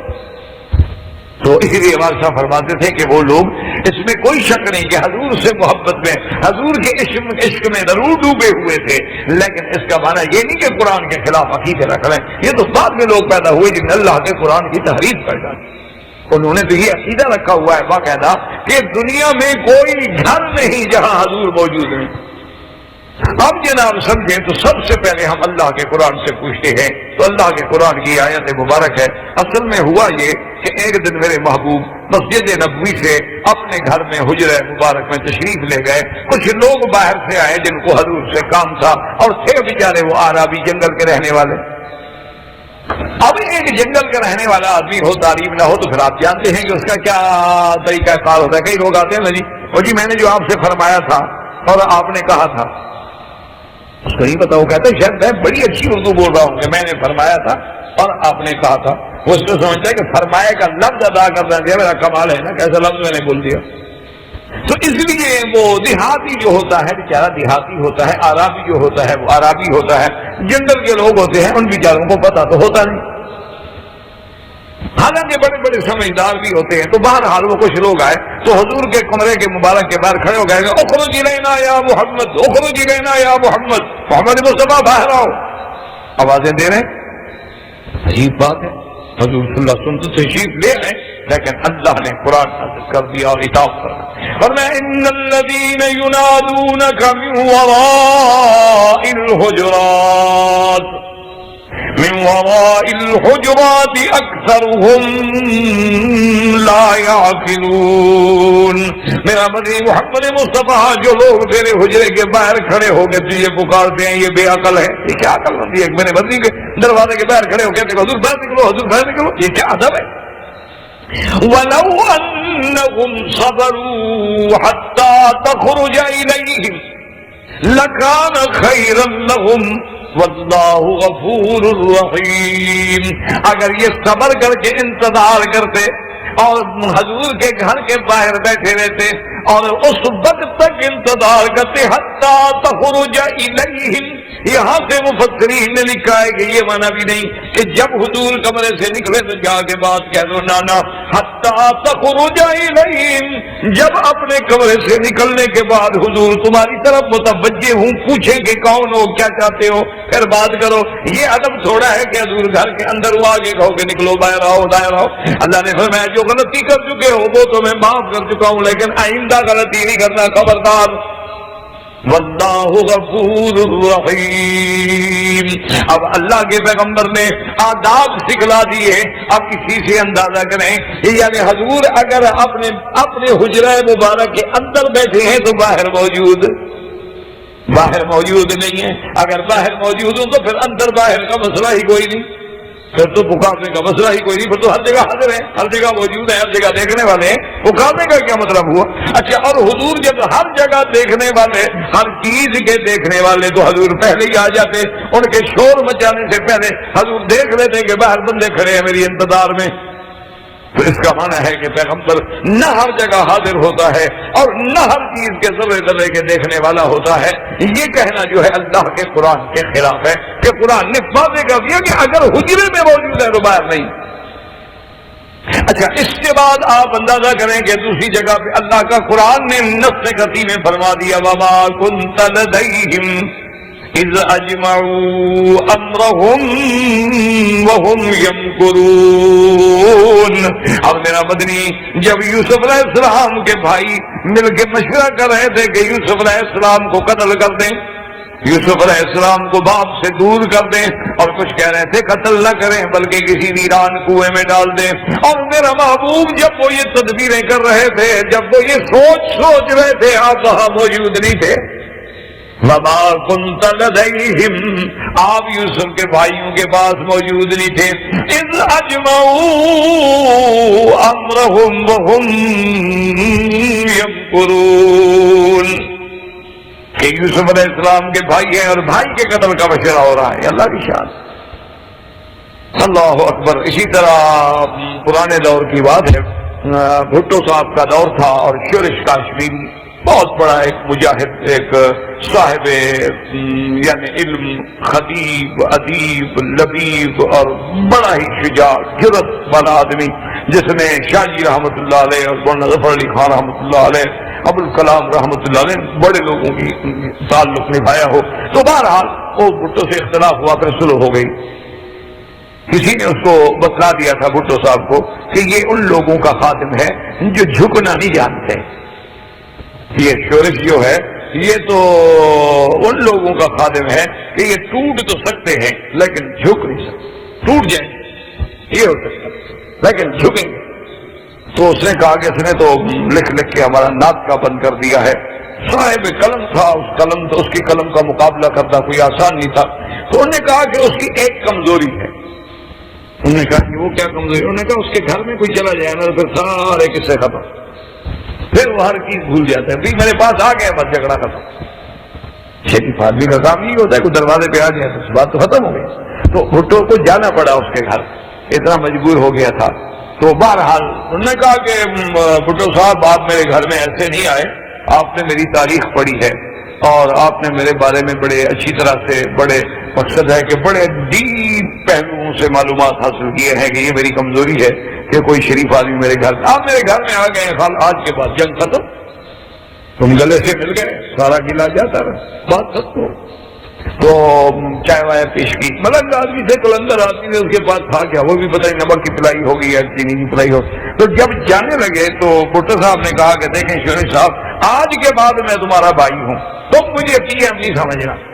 جب تمہیں کوئی کام ہو نا تو بالکل ڈائریکٹ ایسے مجھے فون کرنا جیسے بھائی کا ہے.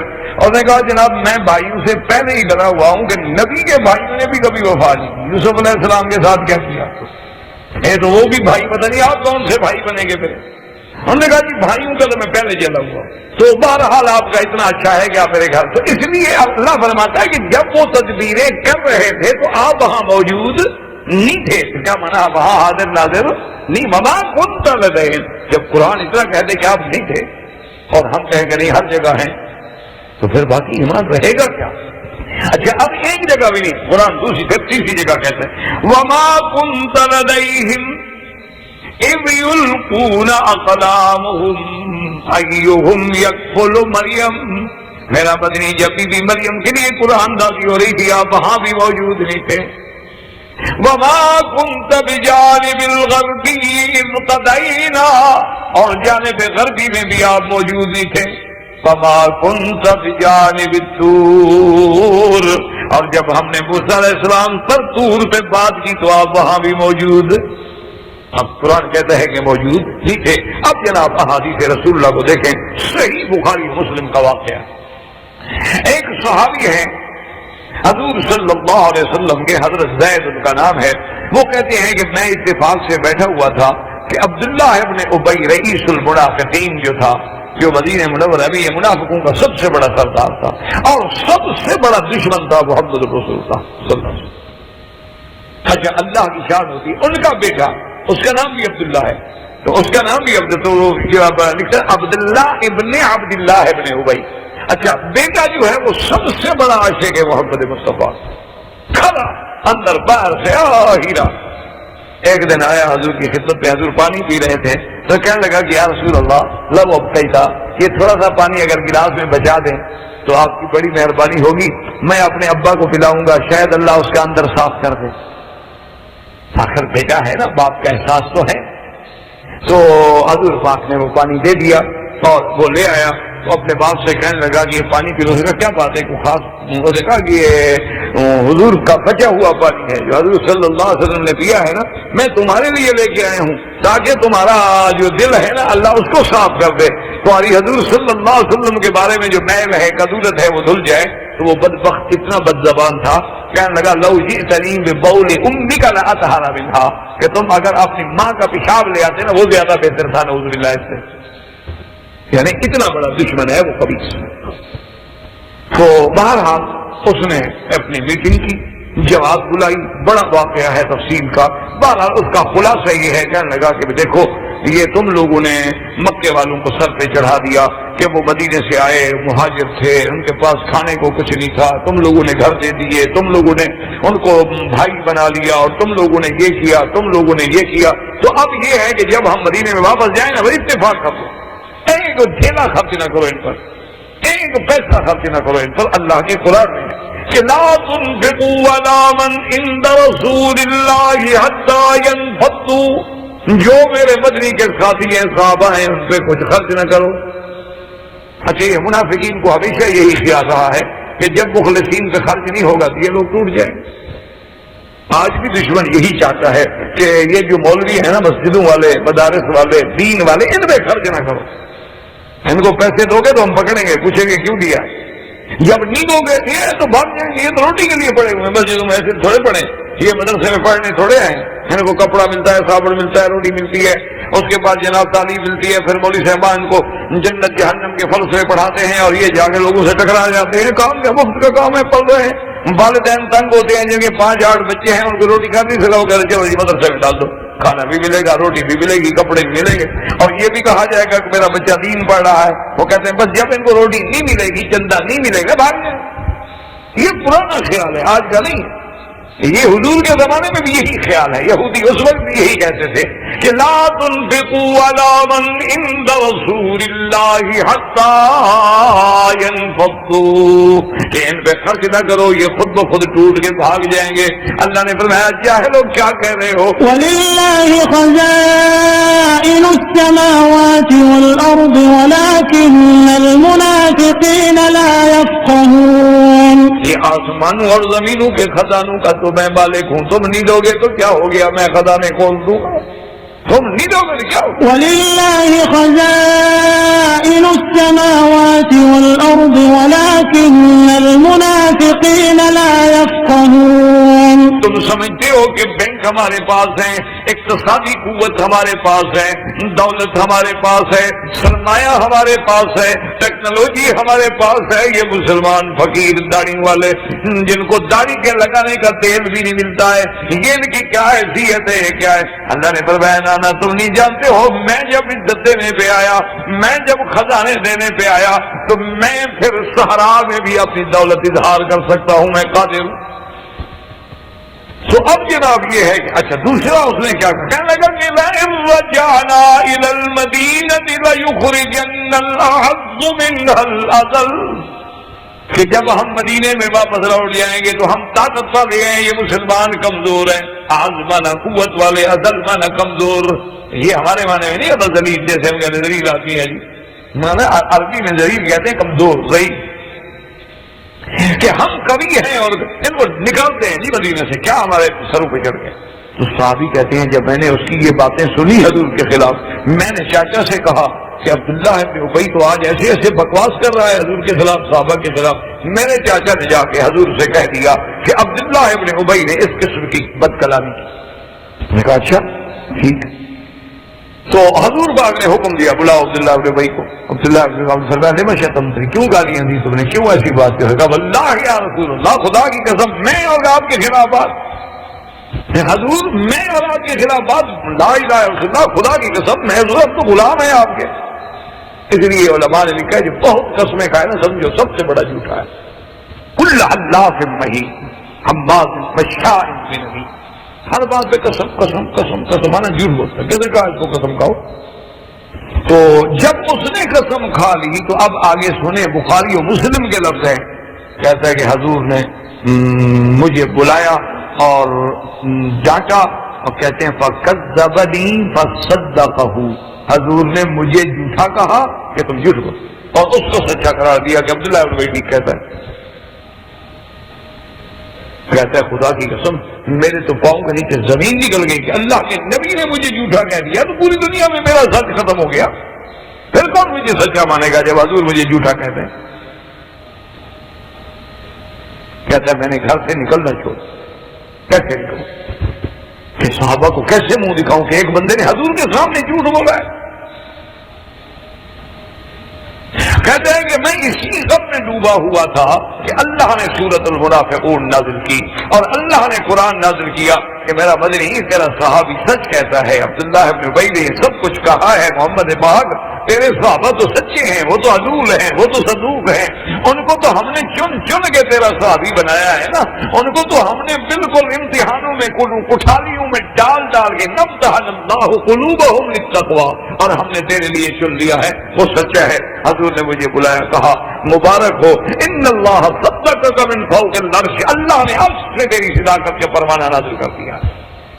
تو اب آپ ایمان سے کہیں کہ اگر حضور ہر جگہ موجود ہیں تو حضور نے بھی ان کی میٹنگ دیکھی، ان کی میٹنگ کو سنا، اور جب حضور نے سن لیا تو اپنے صحابی کو جھوٹا کیوں کہہ دیا؟ تو اس کا معنی یہ ہے کہ حالانکہ اسی ایک ہی سفر میں، غزوہ تبوک کا سفر ہے، ایک ہی سفر میں، یعنی صحابہ بھی موجود، حضور بھی موجود، وہ منافقین کی جماعت بھی موجود، ایک ہی اچھا قافلے میں اتنا فرق ہوگا کہ حضور کا کن مبارک یہاں ہوگا، ان کا وہاں ہوگا، لیکن اتنی دور کے فاصلے کے بعد بھی حضور ہر جگہ موجود نہیں ہے۔ اگر ہر جگہ موجود ہے تو حضور نے تو خود یہ ساری بات سن لی اور دیکھ لی، پھر کسی کی تردید کرنے کی یا صحابی کو سخت بات کہنے کی ضرورت ہی نہیں تھی۔ اس سے معلوم ہوا کہ حضور ہر جگہ حاضر و ناظر نہیں ہے۔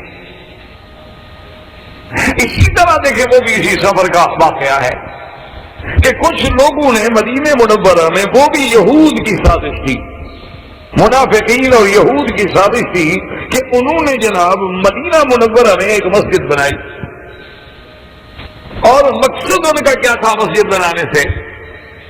انہوں نے کہا بات یہ ہے کہ یہودیوں نے اور منافقین نے میٹنگ کی کہ بھئی بات یہ ہے کہ حضور کے خلاف ہم جو بھی قدم اٹھانا چاہیں، پہلی بات یہ ہے کہ مدینے میں ہمارے پاس کوئی مرکز ہی نہیں ہے نا، ہم رہیں کہاں، بیٹھیں کہاں؟ تو انہوں نے کہا اس کا طریقہ یہ ہے کہ تم بھی ایک مسجد بنا دو، اور اس میں اس کو مسجد بنانے کے لیے اور عظمت دینے کے لیے خود حضور کی خدمت میں جاؤ، حضور سے کہو مہربانی کریں حضور پہلی نماز آپ ہی پڑھا دیں، تاکہ جب حضور صلی اللہ علیہ وسلم نماز پڑھا دیں گے تو بس بات پکی ہوگی، آپ کی مسجد تو کھڑی ہو گئی، اور وہ مسجد جو ہے وہ ہمارا مرکز ہوگا کہ جو لوگ شام سے آئیں گے، خیبر سے آئیں گے، یہودی آئیں گے، وہ بھی اسی مسجد میں آئیں گے، اور جو لوگ مکہ سے آئیں گے وہ بھی اسی مسجد میں آئیں گے، اور پھر جو آہستہ آہستہ آہستہ ہم اسلحہ اکٹھا کریں گے، سلاح اکٹھا کریں گے، تلواریں اکٹھی کریں گے اسلام کے خلاف، تو اس کا جو سٹور ہے وہ بھی وہی ہوگا۔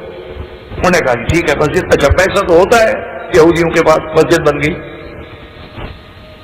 حضور صلی اللہ علیہ وسلم کی خدمت میں آئے، کہنے لگے کہ یا رسول اللہ ہم نے ایک مسجد بنانی ہے، اور اس کی سنگ بنیاد کے لیے آپ مہربانی فرمائیں، آپ ذرا تشریف لے چلیں، قدم رکھ لیں، اور پہلی اینٹ بھی آپ رکھ دیں، اور ہمارے لیے بڑی سعادت ہوگی حضور، کیونکہ وہ کافی دور ہے اور قباء کے قریب ہے، اور کچھ لوگ جو ہے اتنا دور رہتے ہیں کہ رسم آپ کی مسجد میں نہیں پہنچ سکتے، ان کو پھر گھروں میں نماز پڑھنی پڑتی ہے، بیچاروں کو باہر سڑکوں پہ نماز پڑھنی پڑتی ہے، تو اس وقت تو مسجدیں تھوڑی تھی اتنی، جیسے کہ اب تو اللہ کی رحمت ہے کہ حکومت رشیدہ نے مسجدوں کا تو جال پھیلا دیا ہے نا، ماشاءاللہ، اللہ کی خدمات کو قبول فرمائے، اور توسعہ مسجد الحرام مسجد نبی تو پورے عالم میں اس کی مثال کوئی نہیں۔ ایک ہے کہ میں نہ مانوں تو اس کا تو کوئی علاج نہیں، ورنہ ان کے خدمات جو ہے پورے عالم میں یعنی آپ جائیں، دنیا کا کوئی ملک ایسا نہیں ہے جہاں سعودی حکومت نے الحمدللہ مسجد بھی بنائی۔ اچھا بلاد کفر میں، اچھا مسجد کا مزہ بھی وہاں آتا ہے جب آدمی جائے نا جی، کہ پورا ملک کافروں کا ہو اور ایک مسجد کا دور سے مینار نظر آ رہا ہو، اللہ کی وحدانیت کا اقرار ہو رہا ہو، توحید کا مزہ آتا ہے، پتہ لگتا ہے کہ یار مسجد کی کیا شان ہے، اور پھر جب وہ ڈھونڈتے آدمی اس مسجد میں جا کے نماز پڑھتا ہے نا، وہ کیفیت ہی الگ ہوتی ہے۔ تو بہرحال جی انہوں نے کہا، تو حضور پاک نے فرمایا کہ ٹھیک ہے تم لوگوں کی بات درست ہے، لیکن ہم ایک غزوے کے سفر کے لیے جو بہت اہم غزوہ ہے اس کے لیے تیار بیٹھے ہیں، اب اتنی ٹائم نہیں ہے کہ میں جا کے آپ کی مسجد کا افتتاح کر سکوں، اب مسجد جب بن جائے گی اور ہم غزوے سے واپس آ جائیں گے، چلیں حضور نے وعدہ فرما دیا۔ اب حضور صلی اللہ علیہ وسلم جب غزوے سے واپس آئے تو اب واپس آنے کے بعد آپ نے مسجد میں جانا تھا، تو اللہ نے قرآن نازل کیا کہ میرا مدنی لا تکن فیہ ابدا لمسجد اسس علی التقوی التقوى من اول يوم احق ان تقوم فيه، میرا محبوب اس مسجد میں نہ جانا، یہ تو مسجد ضرار ہے. الذين اتخذوا مسجدا ضرارا كفرا وتفريقا بين المؤمنين، یہ تو انہوں نے مسلمانوں کو لڑانے کے لیے بنائی، یہ نام ہے مسجد کا. میرے محبوب آپ کبھی نہ جائیں اس مسجد میں، لا تکن فیہ ابدا، ابدا اس مسجد میں جا کے کبھی قدم بھی نہ رکھیں. وہ مسجد جس کی بنیاد تقوی پہ رکھی گئی ہے وہ ہے مسجد آپ کے لیے، جیسے قباء ہے، مسجد نبوی ہے، یہ مسجد تو ضرار ہے. اسی سے آپ اندازہ لگائیں کہ اگر حضور ہر جگہ موجود ہیں تو جب وہ مسجد کی میٹنگ کر رہے تھے تب بھی موجود ہوتے، اور ہر چیز دیکھ رہے ہیں تو جب وہ آئے تھے دعوت دینے کے لیے ان کو کہتے ہو یہودیوں منافقوں اچھا دھوکہ دینے کے لیے مسجد ہمارے نقصان کے لیے بنا رہے ہو اور افتتاح بھی مجھ سے کرانا چاہتے ہو، بڑے ذلیل لوگ ہو تم. حضور نے تو وعدہ کر دیا کہ قصبے سے واپسی کے بعد میں آؤں گا. اس لیے معلوم ہوا کہ نہ تو عالم الغیب تھے اور نہ ہی ہر جگہ حاضر ہو نہ. اسی طرح قرآن پاک کے ایک اور آیت مبارک سے دیکھیں کہ بی بی زینب حضور کی بیوی ہیں، ان کی خدمت میں کہیں سے ہدیہ آ گیا شہد کا. شہد اصل شہد، یا کچھ لوگ اسے جیسے ماکھی بھی کہتے ہو، شہد بھی کہتے ہو، اصل نحل بھی کہتے ہو، ہنی بھی کہتے ہو، کئی نام ہیں.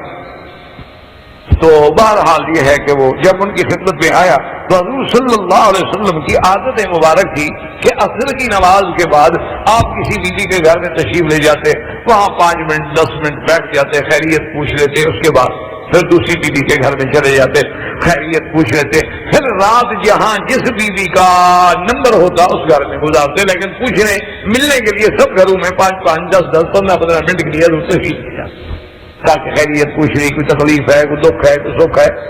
تو اب جناب یہ ہوا کہ بی بی صاحبہ یہ کرتی ہیں جب حضور تشریف لے آتے تو شربت جو ہے نا شہد کا بنا کے اور ٹھنڈا پانی ہو اور شہد خالص ہو، اور حضور کو شہد بہت پسند تھی تو حضور صلی اللہ علیہ وسلم پیتے. اچھا اب تو شربت بنانے میں صاف بات ہے کہ کچھ نہ کچھ وقت اور لگتا ہے. شربت بنی پھر آرام آرام سے حضور پی رہے ہیں، بیوی صاحب سے بیٹھے باتیں کر رہے ہیں. تو یہ بات جو تھی بی بی عائشہ اور بی بی حفصہ رضی اللہ تعالی عنہما کو ناگوار گزری کہ دیکھو جی ہمارے بی بی زینب کے گھر پہ تو حضور زیادہ بیٹھتے ہیں اور ہمارے پاس آ کے صرف 5 منٹ بیٹھتے ہیں. تو اب حضور تو سب کے محبوب ہے، ہر کوئی چاہتا ہے کہ میرے ساتھ زیادہ بیٹھے. ہر آدمی، ہر بیوی کی تمنا، ہر بندے کی تمنا، ہر صحابی کی تمنا ہوتی تھی کہ حضور کا زیادہ سے زیادہ وقت مبارک جو ہے وہ ہمارے ساتھ گزرے. تو بی بی حفصہ اور بی بی عائشہ نے آپس میں بھی تھنک کی، مشورہ کیا کہ بھی کوئی حل نکالیں. حضور کو بی بی زینب کے گھر سے روکیں تو مسئلہ ہمارے لیے چڑا ہو گیا. انہوں نے کہا کہ کیا کریں؟ انہوں نے کہا اور تو کوئی بات ہے نہیں، وہاں بس حضور کو شربت بنا کے پلاتی، اسی میں وہ دیر لگا دیتی ہے شربت بناتے بناتے تاکہ حضور زیادہ سے زیادہ میری دیر گھر میں بیٹھے.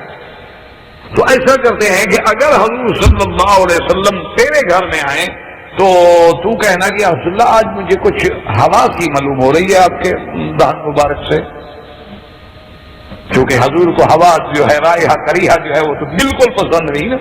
حضور پاک کو خوشبو پسند تھی ذرا سی، اسی لیے آپ نے کہا بسل کھاؤ مسجد میں نہ ہو. تو اب حضور کچھ پھر یہی بات میں بھی کروں گی جب میرے پاس آئیں گے، کیونکہ آپ کی بیوی کے قریب بھی بیٹھتا ہے نا. جب اس کا کچھ آج تو ہوا معلوم ہو رہی، خیر تو ہے، آپ نے کیا استعمال کیا؟ اچھا تو لازمی بات ہے کہ حضور کہیں گے کہ میں نے تو کچھ بھی استعمال نہیں کیا، میں تو شاد کا شربت پیا ہے. میں نے کہا اچھا شاد کا شربت پیا ہے، ہو سکتا ہے کہ وہ شاد کی مکھیاں جو ہے نا جی وہ مغافیر جو ہینگ کا درخت ہوتا ہے نا، پٹھان کھاتے ہیں ہینگ، اس میں بڑی ہوا ہوتی ہے، ہو سکتا ہے کہ انہوں نے وہاں سے کچھ کشید کیا ہو پھر آگے بیٹھ گئی ہوں. کیونکہ آپ نے دیکھا نا آج کل جیسے یہ بیری کا شاد ہے، یہ پھولوں کا شاد ہے، یہ اورنج ہنی ہے، یہ جناب لیمن ہنی ہے، کیونکہ جس پودے پہ اس کو بٹھا دیا جاتا ہے مکھیوں کو وہاں سے چوس کے آتی ہیں تو وہی اثرات آتے ہیں. انہوں نے کہا آپ یہ کہیں گے تو حضور کے جب تشریف لائے تو بی بی عائشہ نے کہا رسول اللہ تو اجد ریح المغافیر، نہیں میں نے تو شربت پیا ہے شاد کا. تو نے کہا ہاں یا رسول اللہ یہ تو ٹھیک ہے آپ نے شاد پیا ہے، لیکن مکھیاں جو ہے نا شاد والی جنہوں نے وہ شاد بنائی یہ شاید وہ مغافیر پہ بیٹھی ہوں. انہوں نے کہا ہاں یہ ہو سکتا ہے. حضور نے کہا یہ ممکن ہے کہ جس درخت پہ مکھی بیٹھتی ہے اسی کے اثرات تو آتے ہیں. اچھا بی بی حفصہ کے گھر میں اس نے بھی یہی بات کہی جو بھی تو وہ تو آپس میں مشورہ کر چکی تھی نا، انہوں نے تو آپس میں باقاعدہ میٹنگ کر کے طے کر لیا تھا یہ بات. انہوں نے بھی وہی بات کی جو بی بی عائشہ نے بات کی تھی.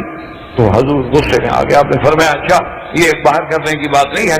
انی حرم کلا نفسی، آج کے بعد میں نے شہد کو حرام کر دیا، میں کبھی پیوں گا. اس سے ہوا پیدا ہوتی ہے منہ میں، حرام ہو گئی. اللہ تبارک و تعالیٰ نے عتاب فرمایا اور قرآن نازل ہوا کہ یا ایھا النبی لم تحرم ما احل اللہ لک تبتغی مرضات ازواجک. سورۃ تحریم نازل ہوئی ہے، قرآن میں موجود ہے کہ میرے محبوب آپ نے یہ کیسے اللہ کے حلال کو حرام کر دیا کہ مجھ پہ حرام ہے؟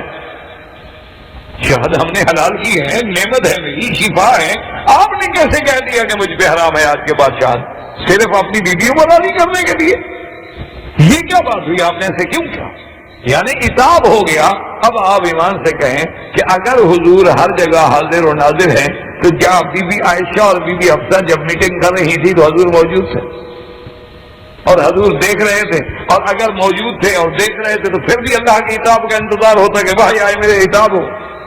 اچھا اگر حضور ہر جگہ ہر چیز جزی کا علم ہے تو پھر یہ بھی تو جانتے کہ کیا باقی شہد نے مغافیر کے درخت سے کھایا ہے؟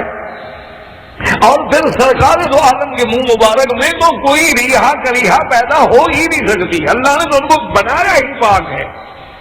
ان کے تو پسینے میں، جس پیغمبر کے پسینے میں خوشبوئیں ہیں، جو جہاں سے گزر جائے راستے میں خوشبوئیں پھیل جائیں، اس کے بدن مبارک میں کیسے ریحا کریحا ہو سکتی ہے؟ سنا اچھا ہو سکتا ہے. اور اللہ نے قرآن نازل فرما دیا اور اتنی بڑی تنبیہ آئی کہ یا ایھا النبی لم تحرم ما احل اللہ لک تبتغی مرضات ازواجک. اس کے بعد حضور کو اپنی قسم کا کفارہ دینا پڑا. تو اسی لیے آپ اندازہ فرمائیں کہ اس کا معنی یہ ہے کہ ہر محفل میں، ہر مقام میں، تو جب حضور اپنی حیات مبارکہ میں ہر مقام پہ حاضر نہیں تو وفات کے بعد کیسے ہر مقام پہ حاضر لاتے رہے؟ اللہ کے لیے کچھ اپنے عقائد پہ غور کریں. اسی طرح ایک صحابی ہیں جو صحیح حدیث مبارک ہے، حضرت رفاعہ ان کا نام ہے. ان کے گھر میں چوری ہو گئی. اچھا چوری بھی کیا ہوئی کہ ان کے گھر میں ایک بوری تھی آٹے. اچھا اس آٹے میں انہوں نے کچھ اپنے تلوار اور خنجر اور ایسی چیزیں بھی چھپا کے رکھی ہوئی. تو وہ جب آدمی آیا چوری کرنے کے لیے بوری اٹھا کے لے گیا تو اسلحہ بھی اس کے اندر چلا گیا اور تلواریں بھی گئی اور خنجر بھی گئے اور چاقو بھی گئے اور ہر چیز گئی، تیر بھی گئے.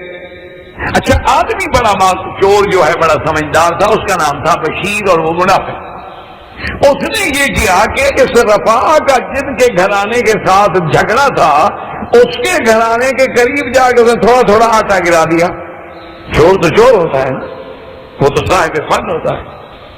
وہ ایک لطیفہ مشہور ہے نا کہ ایک جج کسی جیب کاٹنے والے کا مقدمہ سن رہے تھے تو وہ جب مقدمہ پیش ہوا تو وہ کچھ سچویشن اس قسم کی تھی کہ جس آدمی کی اس نے جیب کاٹی تھی نا وہ بہت بڑا، وہ بھی بڑا تیز اور ماہر اور بڑا ہر چیز کے. تو جج حیران ہو گیا کہ اس نے کہا کہ یار تمہاری جیسے ذہین اور چالاک آدمی کی ایسے جیب کیسے کاٹی ہے؟ تو بڑا ایسے مسمسا سا اور ایسے سادہ سا آدمی لگتا ہے. میں نہیں سمجھتا کہ یہ آدمی تمہاری جیب کاٹتے، یہ مجھے کچھ ڈاؤٹ لگتا ہے. اس نے کہا کہ نہیں سر، یہ میں جھوٹا مقدمہ نہیں قائم کر سکتا، یہ مقدمہ بالکل صحیح ہے، اس نے واقعی میری جیب کاٹی ہے.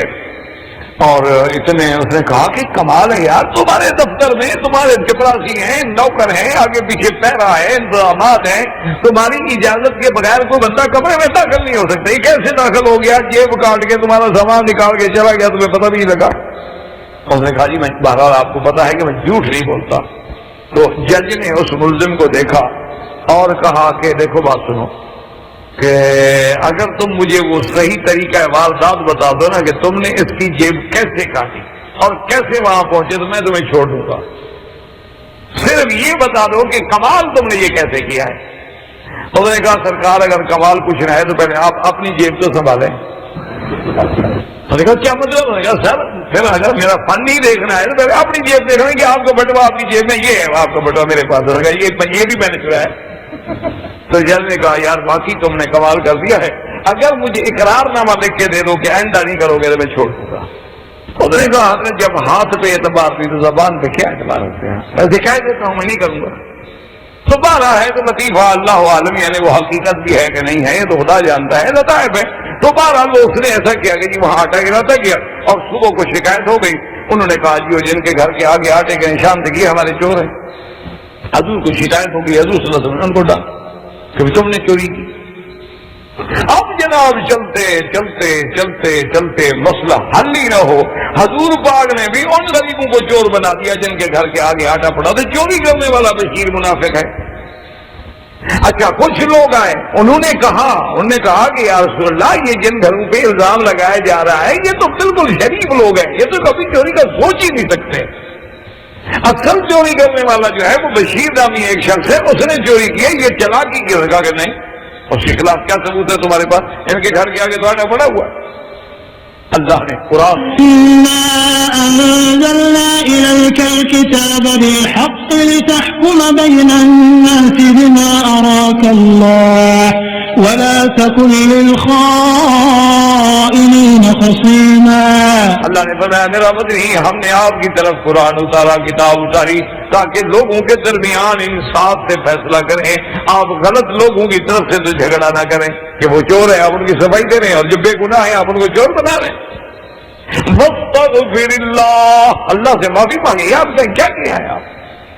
تو اب آپ اندازہ فرمائیں کہ اگر سرکار دو عالم، اگر سیدنا محمد مصطفیٰ ہر جگہ موجود ہیں، ہر جگہ حاضر و ناظر، وہ تو چور کو چوری کرتے بھی دیکھ لیا ہوگا، اس کو پھر آٹا گراتے بھی دیکھ لیا ہوگا، تو آپ تم کو بلا دیتے کہ وہ کیا کہہ رہے ہو، بشیر نے چوری کی۔